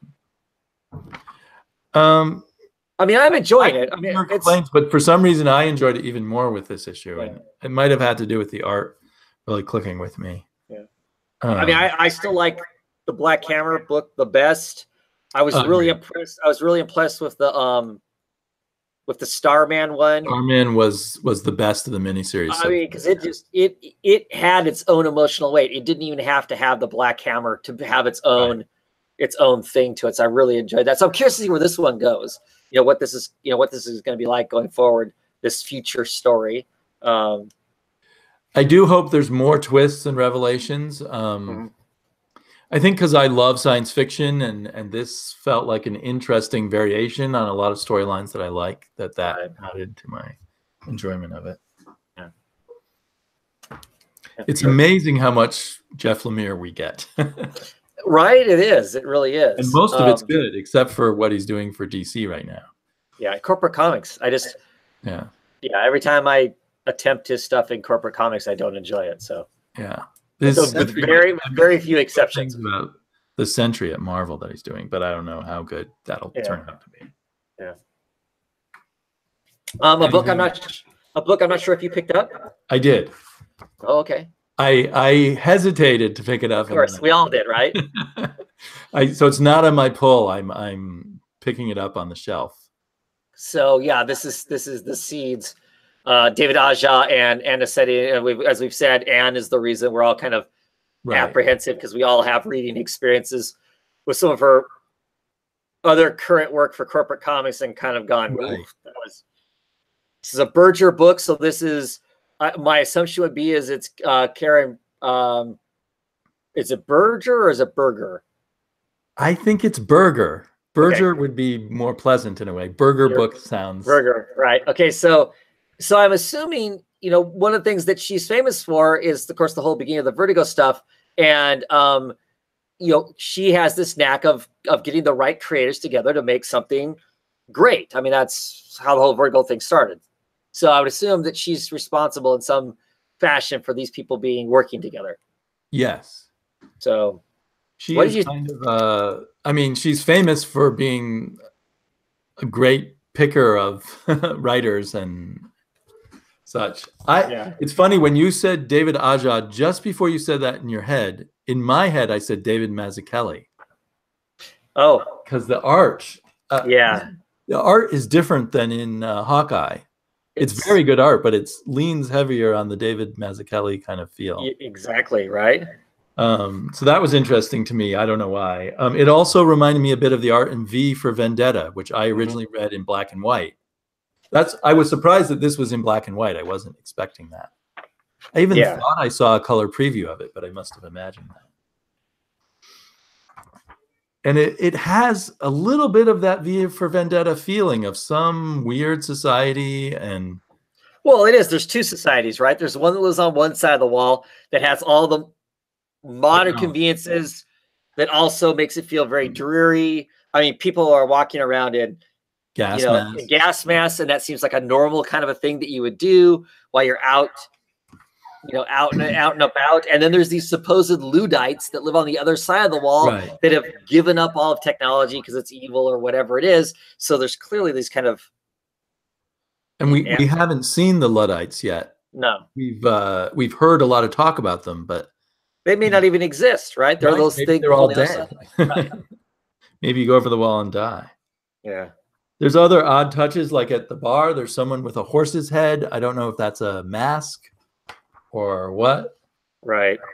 And then, is it okay if I kind of spoil what we learn? Yeah, go ahead. There are aliens here who are collecting bits of Earth, and one of the aliens is becoming a lover of one of the other characters. Well, they're collecting seeds because the Earth is going to die, and the seeds that they're collecting from Earth are going to be valuable because the Earth is going to die. Right, but aren't the seeds just any kind of biological thing? Yeah, I didn't think they were literal seeds. Yeah, basically, and the alien that's kind of falling for the world and falling for this girl is like, but maybe it's not that bad, maybe it's not. It doesn't look like it's all coming apart and it's all going to die any day. And the other workers are like, just shut up and do your job. If the Oracle says it's all going to die, it's all going to die. Right. Well, yeah, because they're gutting the place, maybe, kind of a thing. Because there's some weird, there's some weird scenes and weird people, and I love it because of it. The fact, the naked guy with the gas mask and the shotgun and whatnot with a giant American flag up above him and stuff. I don't know. Just those visuals look really, really intriguing to me. There's other little subtle things I like. There is some bees in this. There's, so you get the bees with the honeycomb and all that kind of, right, that a lot of shape. bee images. Right, there's that shape, but earlier on, there's a chain link fence, and as it focuses in on the chain link fence, the holes in the chain link fence have that same honeycomb kind of look to them. Right. I don't know. I love little things like that. Those little kind of subtleties that keep bringing you back to, to elements or, or that sort of thing. So, I really like it. It's just really interesting and strange. So and the fact there are actual aliens, that just kind of. The woman who's the lover of the alien, do you think she knows he's an alien? See, I don't think so. I just started to wonder if she was supposed to be blind along with slightly crippled, but she is looking at a cell phone in one scene. I just think I think she's blind, I think she's metaphorically blind to it and to him because he's so nice. He's just this, she's clearly falling for him because he's this,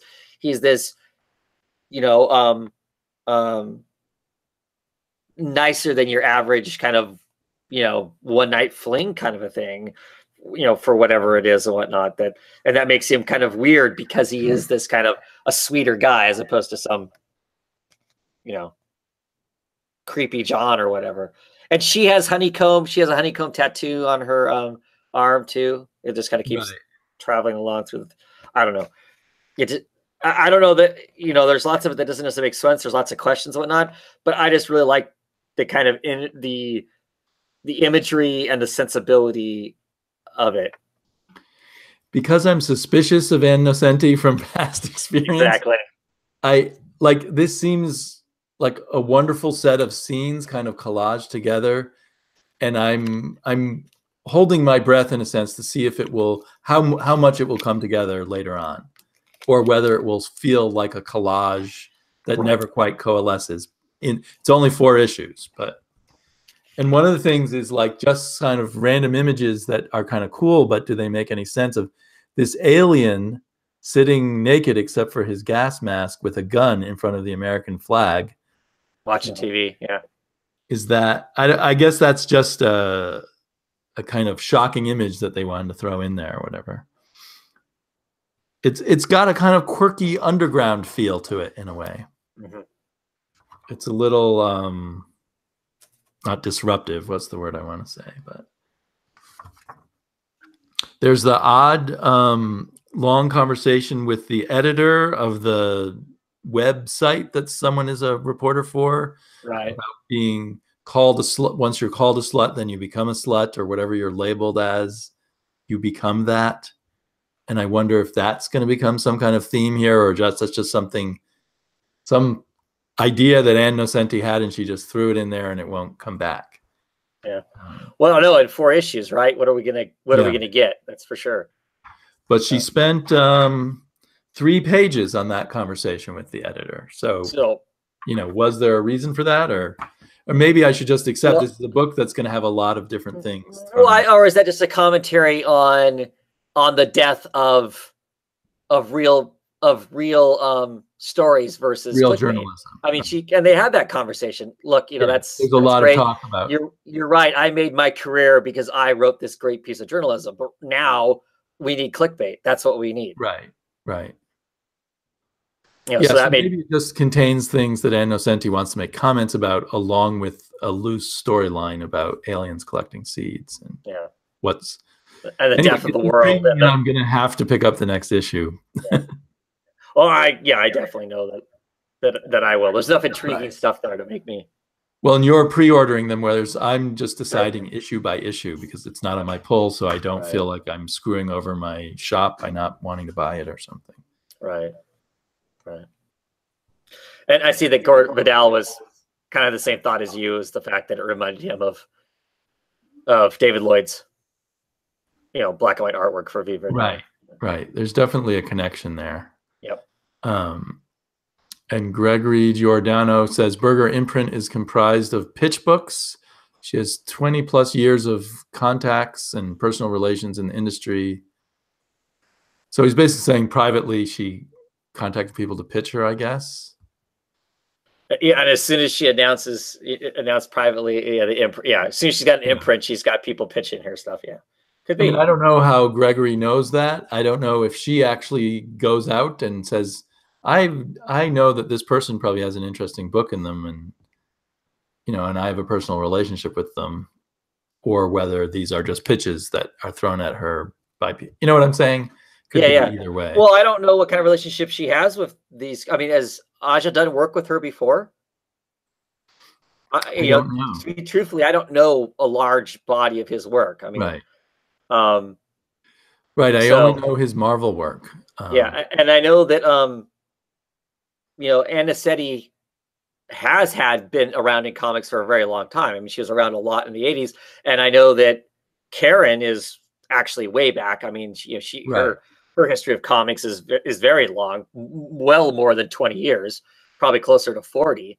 You know, in comics in general. So, yeah, I don't know that. You know, that could be. You know, I would have suspected if she was, you know, pulling out her friends list, it would have been more of that stuff from the Vertigo era, because that's certainly what Shelley Bond did to some degree when she did her imprint. She's I mean, buddies with Peter Milligan. So you know, the first book to come out is a, you know, Peter Milligan driven, you know, book. I mean, that's so yeah. I kind of assume that she's the kind of, I don't know why, but that she kind of goes out and says, well, you're an interesting writer. What do you have up your sleeve? Rather than just sit back and wait for the pitches to come. Exactly. I mean, I you know, like I said, because I think that's what Vertigo was based on, was them hunting down people and going, I want to work with you. How do I make this work? Who's an artist that I know that would match up with what you're talking about wanting to do? I think so. And because she's one of the few editors who's kind of famous, if she approaches someone who's kind of famous, like Anthony Bourdain, he takes her seriously. I don't know if they'd worked together before or not. He did do something for Vertigo, right? But I thought that was after she left. But maybe she initiated it or something. Yeah, I don't know. Yeah. Alrighty. So this came back after a long hiatus. 7 to Eternity. This is issue number 10. I continue to love Jerome Opina's art. Just, you know, with Hollingsworth coloring on it is just amazing.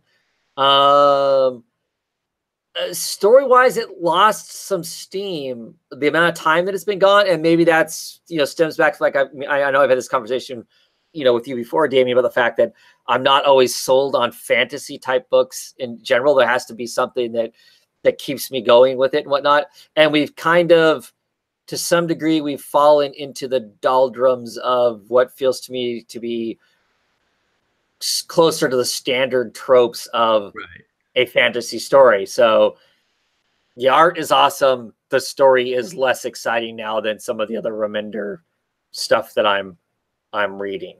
I didn't dislike it or anything, and there's stuff about it that's cool, but it's not like top list excitement to kind of read thing now.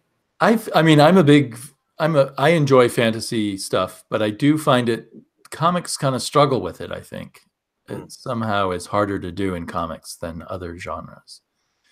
I have a policy of waiting for trades on all Rick Remender books. I have the first trade of 7 to Eternity, but I haven't read it yet. Yeah.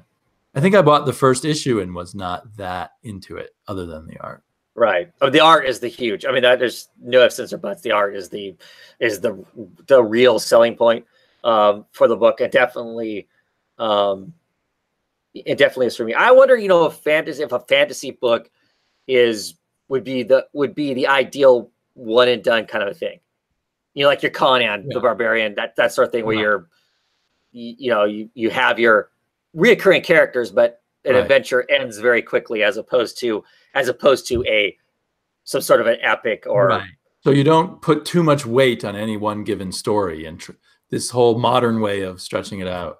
I think though a lot of people look at stuff like Game of Thrones and they think they can replicate that somehow in comics, and I think that's probably a bad trap. yeah, for sure. But like I said, the art is gorgeous. That's definitely a really cool thing, and I'll keep reading it for a while. But it's I'm less excited to read it. I guess. Yeah.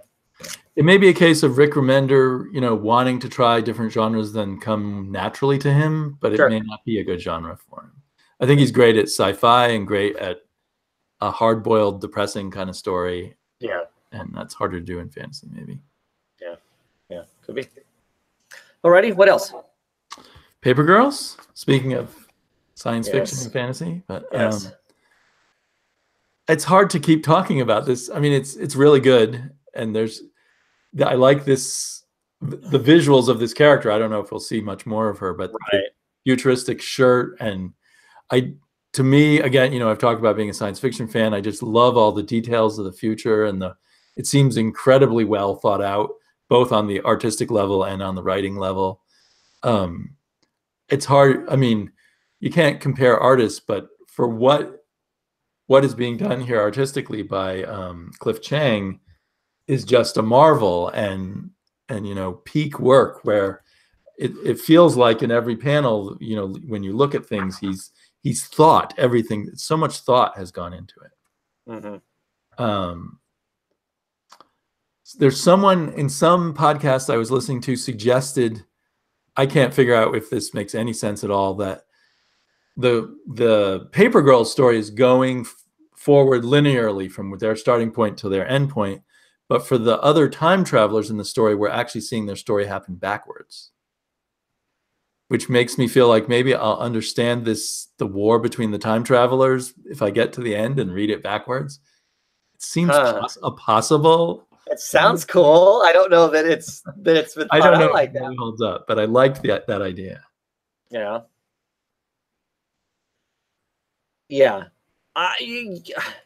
It's just such a great book. It's so enjoyable, and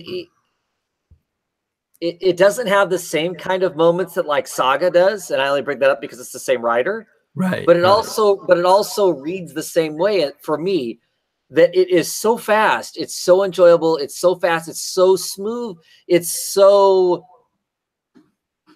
resistance in reading it. A lot of times I'll read stuff and there'll be moments in a book and it makes me pause and go, or that was awkward or whatever. And there just isn't anything in this stuff, or the stuff that's there, it's naturally awkward because it's supposed to be an awkward scene, not that some dynamic of the comic made it awkward.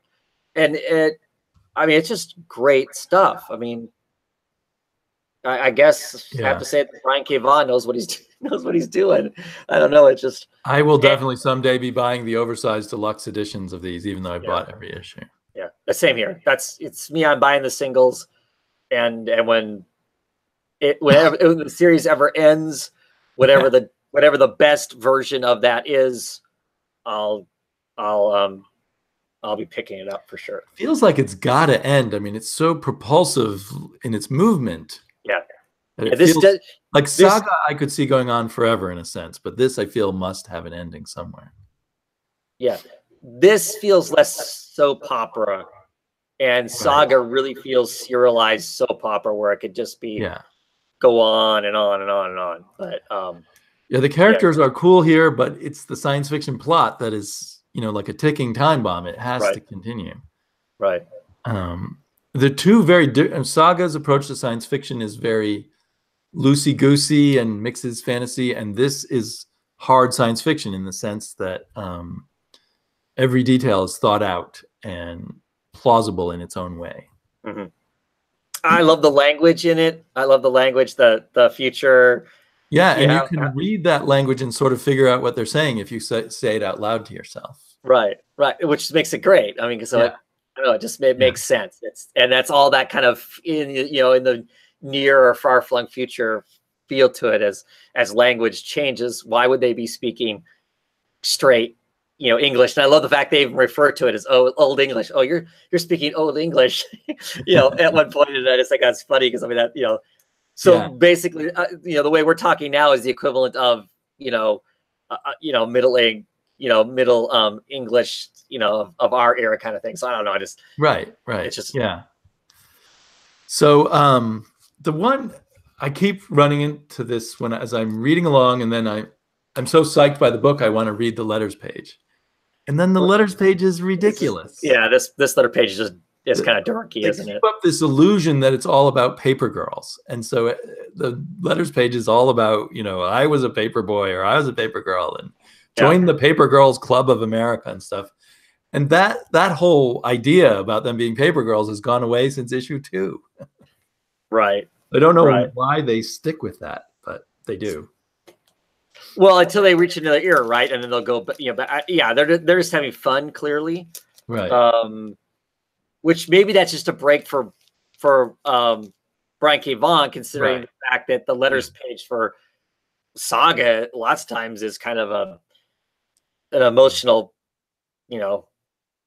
ringer in its own I'm sense. glancing at these letters and it says, "Thanks for opening up membership again," or "Here's my SASE and also a flower because you're basing." I mean, it's just weird. But obviously people enjoy the joke and they send in letters playing along with the joke.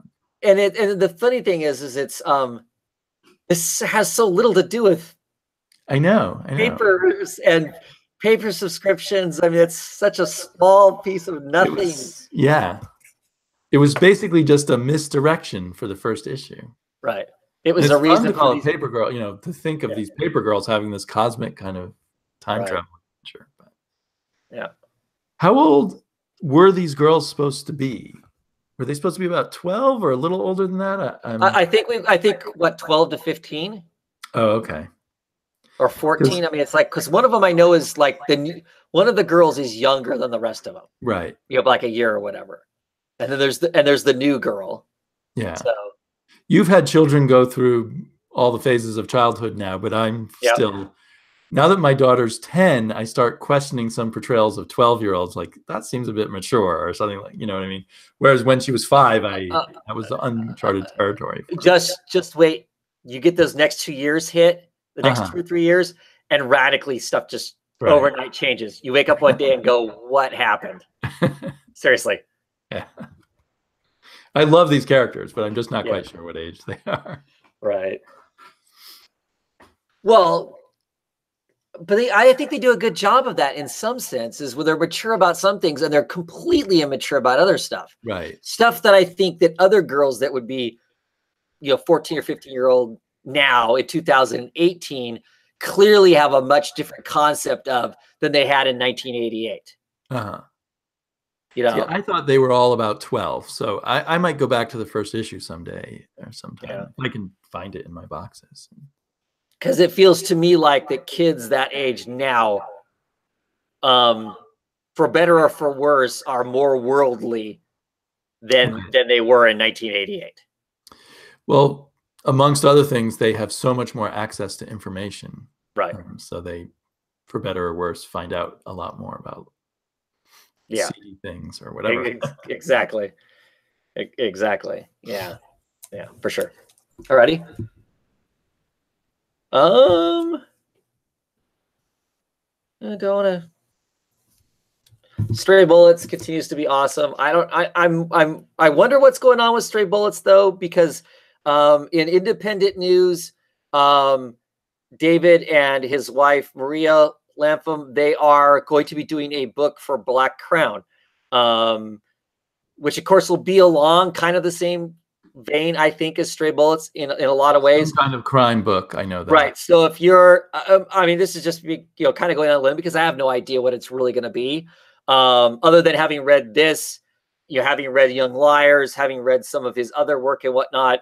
If you are curious about this but are afraid to get in on it because it's, there's thousands of pages of Stray Bullets now, get on this book as it comes out, because I will be surprised if it's disappointing, because it's doing what they do. Yeah, it's just. I'm definitely going to jump on that one. And I read some Stray Bullets, but then I said, oh, well, I like this, so I want to go back to the beginning, and then I postponed it because there's so much. But what's funny about that going back to the beginning is this is not told in a linear fashion. It's told all over the place. If you get like the big giant Uber Alice thing, it ends. It has an ending, and this is somewhere in the middle. And this is all super intriguing, and you just have no idea what's going to happen, and you know how the whole thing ends. But still, in the middle, it's still just. But the psychology of it, I see number 37, and yeah, I hear you. Yeah, and this is number 37 of the second series, right? Or of the fourth or fifth series. It's because it's like in chapters. Because there was Stray Bullets when it came back after they decided to come back with a book. It was Stray Bullets Killers that went on for like 18 issues, and then Stray Bullets Sunshine and Roses came up.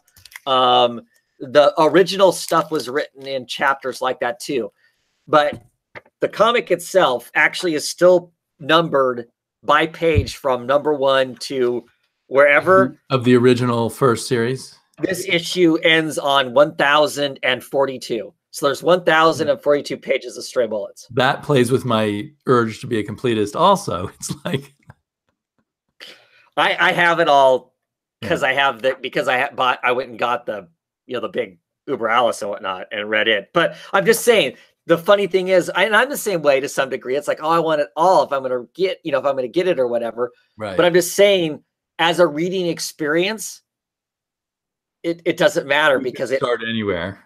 It does hop around. Chunks of it are in different places. Chunks of it are in 1988. Chunks of it are in 81. Chunks of it are in 83. Chunks of it. So yeah, it's. Well, I might eventually go and start with Killers or something like that rather than worry about everything. But so do you know if the Black Mask one is going to be in color? The Black Crown? I don't think so. I would bet money it's going to be in black and white. Just because he can do it all himself if it's in black and white. It's awfully hard. I believe Young Liars, which I know was in color, I believe he colored it too. And somehow he managed to do it. Somehow he managed to keep it as a monthly book at Vertigo. But you would think, why leave Image? You would think there's something that Black Crown is offering him that Image can't. Maybe it's, we'll pay the colorist for you and you don't have to worry about. Oh, well, that could be, other than. Is he definitely drawing it himself, or is it one of these things? No. I know he's written some comics at DC a long time ago. Yeah. Well, yeah, he's got he's done corporate work. He does corporate work occasionally. I think mostly because he wants some quick money or whatever, I think is when he's done that. He really is he's one of those people. It's like, I am going to do my thing. I'm not going to spend this kind of time doing somebody else's something generally. He's going to do his thing. I'm sure he's doing it. I'm sure he's drawing it, and it might be color, but I thought I saw like preview stuff of it, and it was black and white. But that doesn't mean it was the finished work. I'm just taking wild guesses. I've also, that news of him in particular, who I associate with Image for such a long time, bubbled up in my head how, in a way, Image disrupted Vertigo. They watered down who they had available to them. Now it feels like Aftershock and Burger Books and Black Crown are competing with Image, and to some extent drawing off potential books that might have been an Image. Right. And this is the first one that I've noticed, like literally maybe stealing away someone who's been an Image a long time. Right. And that is a curious question, because I mean, you think on Straight Bullets, other than the upfront cost, it's all money in the creator's pocket. You get the largest amount of profit if you work with Image, and he's got this long-running series that presumably is selling. Right. Well, but maybe he wants to do something else and doesn't want to front the money to do it at Image, and Dark Horse is willing to front the money. Black Crown. But Black Crown is oh, you're right. Black Crown's an imprint of IDW. Yeah, you're right. But that's what I'm saying is, so there maybe he wants to do something, and his wife is credited with him, and she is normally just the like editor and production person, is what she's been credited in Stray Bullets. But in this, she's being credited as being one of the creators. So maybe they just wanted to do a different kind of story, and this is a way for them to do it without it coming out of their pocketbook.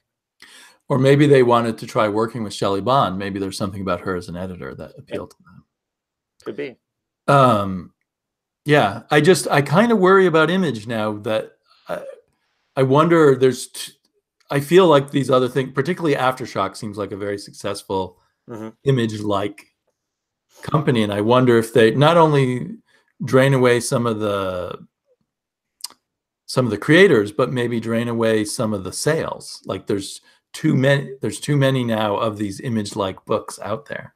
I will argue against that for forever. There's too many. I just worry about the sales. I don't think it's a bad thing for me. Right. They all kind of collapse in a house of cards or something. Sure. I guess I get that, but there can't be too many good books. I just don't see how there can be. Well, I just feel like the competition is going to, the good stuff's going to come out, and the bad stuff's going to go away. And I feel like with these other companies competing, that just means all the good books don't have to be at Image. Well, and that's how it is right now. And there's good books everywhere. Right. And Image may have to relook at they can't be lazy anymore, because it felt like for a while, right? They put out Saga, clearly a superior book, and they put out some other really good books at the time. And then they start putting out whatever. They put out 1,000 sci-fi books because they could be lazy almost, because they were making enough money at the time. And now they could grab any of the top creators who want to do an indie book, and now they have to compete more. I think that's a good thing, because I think that's going to keep we're not going to get suckered into bad books maybe quite as much, because there's going to be more competition to make sure you've got something solid to work with. I don't know. I don't know that it's a bad thing. Unless they chop up the market too much, and each book only can sell 1,000 issues because there's so many. Yeah, I don't. I think there will always be creators making good books, but there may be right now. There's a lot of publishers willing to publish those good books, and more publishers coming out. Right, but sometimes when something's successful, and then a lot of other people copy that model, it eventually kills the model. I'm always over worrying these things, I guess, because I've seen comics get good and bad so many times. Right. There was a huge flowering of indie comics with creator-owned comics in the mid '80s. First Comics and Eclipse and all these others, and they all went away. I think they all got bought up, didn't they? It wasn't just a matter of they went away. A lot of them declared bankruptcy. They might have later had their properties bought up by somebody or other. Because it seemed to me like that a lot of them ultimately ended up being, if you looked at the fine print, they were imprints of the big two, that they just started, once they, it seemed to me like, and this is just my recollection. I think you're thinking of the 90s ones, like Wildstorm got by DC and Ultraverse got by Marvel. But I thought like First and Comico and all of them just kind of got folded into other. No, some of their books got picked up by because they were creator owned, got picked up by like Epic and stuff like that. Oh, okay. There's one theory around that Epic was created to kill all those other publishers, and all those other publishers died, but I don't know if Epic is what killed them. Okay. Well, like I said, that's during an era where I wasn't paying. Right. You were a lot younger than I was during that era. You were. Yeah, that would be like high school and right out of high school. Yeah. Right. You were reading the Teen Titans and other books like that then, probably. Yeah. And I was reading those too, but I was also paying a lot of attention to the first. Well, we were just starting to see that kind of stuff. Those other titles were starting to creep onto the shelves of the comic book store that me and Eric were shopping at the time. It certainly was never the predominant stuff that was in the store, but we suddenly started seeing all these other companies that, I mean, because for the longest time it was clearly Marvel and DC, and there wasn't anything else. And all of a sudden these other companies started creeping up. I mean, we bought all.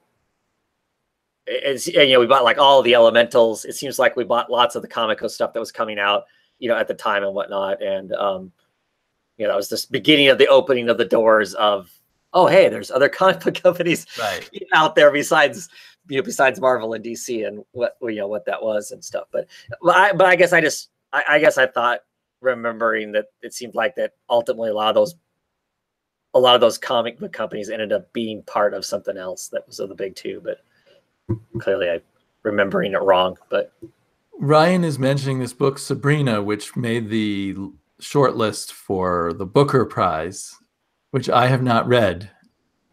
Have you heard of it? Sabrina? As in the witch? No, it's a graphic novel, I think I haven't read it, but about someone who disappears and all the kind of shenanigans that go on around that. And so it's nominated for the. Oh, it's the first graphic novel. I see it is, not Archie. I see. Okay. Right. It's the first graphic novel to ever be nominated for this award. Okay. I guess it's similar to the Pulitzer or something in the United States, or maybe even bigger. And I think it's published by Drawn and Quarterly, which Ryan probably reads lots of Drawn and Quarterly, and I don't usually anymore. Okay. Yeah. But interesting. Are they going to pull the old now that the comic book has been nominated? If it wins, does that mean that then the Booker people decide that they don't include them next time? Exactly. Right. Well, but they may have wanted that because one of the judges was a graphic novelist of some kind also. Well, I got to write that down because I'll be checking it out. It's it's gotten huge amount of buzz now. It's probably going to end up being one of Drawn and Quarterly's biggest sellers after. Sure. I've heard it's brilliant, but I haven't read it. Cool. And of course, Ryan is saying it's the most important book of the year. But you can't trust Ryan. He's anti-corporate. Yeah, that's right. And as a corporate minion, I know. We know that Batman 50 is the most important book of the year. Come on. Followed by The Return of the Fantastic Four. Exactly. For sure. You got any other indie books you want to talk about? I only have one more. I thought I had more, but they seem to have not been a slow week for my indies. Leviathan. Oh, yeah. How is that? By John Layman, Nick Patera, and I guess the colorist is Garland, Michael Garland. So it's interesting that John Layman does his own lettering. But so I had to change my expectations of this because I love giant monster kaiju kind of comics. Mm-hmm. But this one feels kind of like a jokey spoof, almost Mad Magazine take on it, and I wasn't expecting that. It's fun, and I'll keep getting it, but I wouldn't say it's great. Are you a fan of Chew? And I have never read Chew. You're friends with Matt, and you have not read Chew? I what? You're friends with Matt, and you have not read Chew? I read like almost that and the none of Turtles the used to comics go that like- Matt reads. Oh, that's funny. Matt hasn't talked about Chew in a long time. I don't know what it's that ended. means. It ended. You know, so I mean Yeah. that's. But See, that's where I'm at. I like Layman. I think he is funny. I don't always find his books funny. He's got a sense of humor that when I read it does not always work for me. right. In almost every panel, people's eyes are kind of bug-eyed. They're like, it's kind of like somewhere between Mad Magazine and Fury Freak Brothers meet. Actually, if it were really like that, that would be really cool. Meet Godzilla. But you know who the fabulous Furry Freak Brothers are?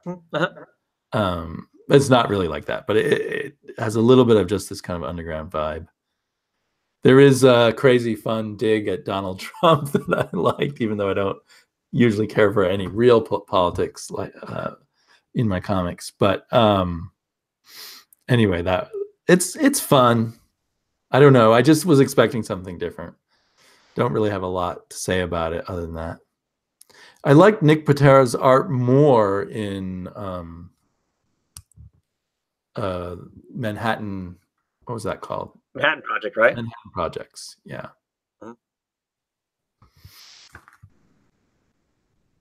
Oh, Ryan is very relieved that you know who the Freak Brothers are. Yes. It's you know they were popular a long time ago. A long time ago. I don't expect everyone to know who they are anymore. Yeah. Even I, who am 57 years old, when I discovered them, they seemed kind of like an old thing when I discovered them. Yeah. Yeah, for sure. Alrighty. Well, I don't have any other books that I particularly want to talk about. So, okay. Anything you hated? Because everybody likes to hear you burned out of a. When you said, I don't know if I hate it. I continue to not enjoy it. And I will say this. I finished reading this issue, whereas I didn't finish reading the Deathstroke issue, just to let you know where that's at. There's something lifeless about the art of this book, and it sputters and doesn't move forward at weird times. So I guess that's me saying the pacing isn't quite right for what it feels to me like. It's like, why are we having 3 panels or 4 or 5 panels of something that could simply be done? I don't know. I'm thinking as I'm saying this, like I'm the person that keeps complaining there's not enough long shots in comics because of the economy of space.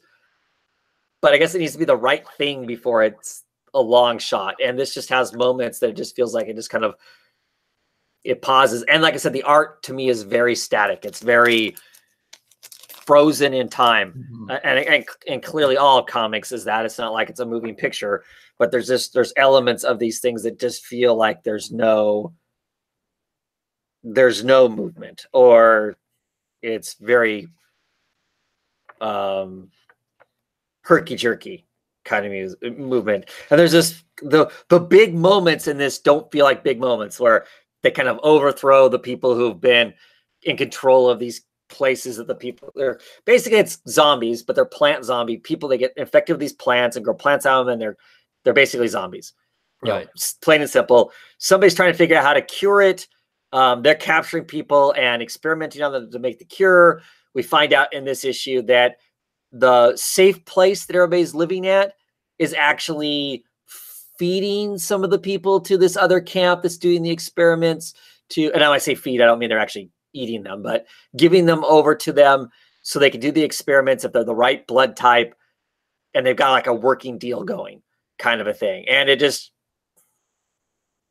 the big moments of, oh no, they know, feel very lackluster. It's like, I know this is supposed to be a big, giant, dramatic moment. It isn't though.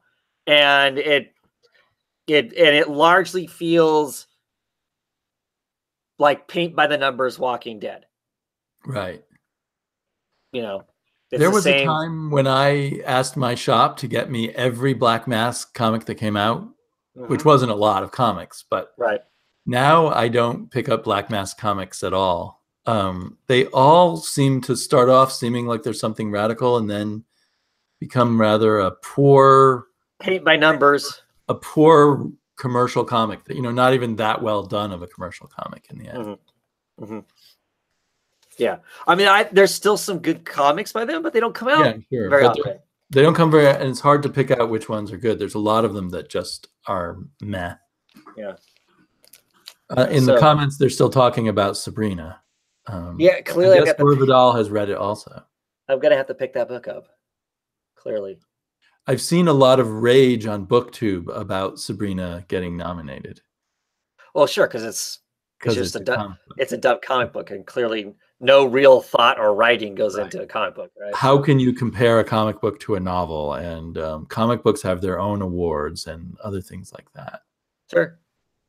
Well, I get that. I mean, if you felt like your book should have gotten in and it gets bumped by a comic book, I get it. Right. But people just enjoy being snobby also. Well, clearly. My in-laws have a niece of mine who is having trouble with reading comprehension. And she says she likes graphic novels. And they say, but graphic novels don't count. And that's like, I was seething inside when they said that. I bet. And I have bought, where is it? Damn. I have bought her a stack of graphic novels that I'm sending to her. Good. Parents won't be too mad. Comics are extremely important. I hated reading. And if you're having trouble with comprehension, a comic book will aid you, will give you that stepping stone. The visual. And teaching is all about only pushing a child so much further than where they are, rather than trying to make them make these huge leaps. Exactly. So if she's having comprehension problems and says she likes graphic novels, I mean, go with that. Exactly. But so I bought her the first 3 trades of Ms. Marvel. Nice. She's a 13-year-old girl. I think she's 13. Mm-hmm. And I bought her, what was it? Well, I bought her the first trade of Space Boy, which no one's heard of who doesn't read webtoons, but it's the big hit on that. And it's about a girl who meets a mysterious boy who they call Space Boy. Cool. And what was the other one I got? Oh, and then we got her one of those Rainier Tegelmeier books. I forget. The one who's the huge bestseller of the book. What's it called? Anyway, I got her a bunch of stuff. I'm going to send it out on Monday. I'm kind of excited to be causing trouble in her. Maybe the deviant uncle or whatever. Yeah. No, that's good. I think comics are important for that kind of stuff. They really are. And my daughter's a great reader, and I believe it's because we started reading comics since she was 3.5, 4 years old. Mm-hmm. But I'm sure there's other reasons she's a great reader. Yeah, but that helps though. I think it boosted her up there, and she still obviously likes comics, and we read them together and separate. Right. Well, and clearly, you read a lot of comics. Just seeing other people reading a lot, all that stuff adds to that. Adds to that kind of a thing too. I think Ethan's an avid reader. I think it's largely that too, because he was the same way. We sat down before he could read, and we were already reading comics. So I mean, that's for sure. Rainier Tegelmeier. Ryan supplied the right name there, and she's the person who sells millions and millions of books. That disproves the whole idea that girls don't want to read comics because they're enormous bestsellers. Yeah. I think the book by her that I got was called Ghosts, because my daughter recommended it. I haven't read very much Tegelmeier yet. Okay. Excellent. Okay. Alrighty. I think we're going to call it a night. Thanks for having me on. I know how exhausted you are still. So. I appreciate you coming on. I feel lucky that you were able to do this. Yeah. No, lots of fun. So hopefully you can come back again. I think we got some people who've been asking to come on, so we'll. Yeah, I saw Ryan mentioning wanting to come on next week. I will be off at my parents' next week. Okay. Well, anytime. In September and onwards, I should have more time. Great.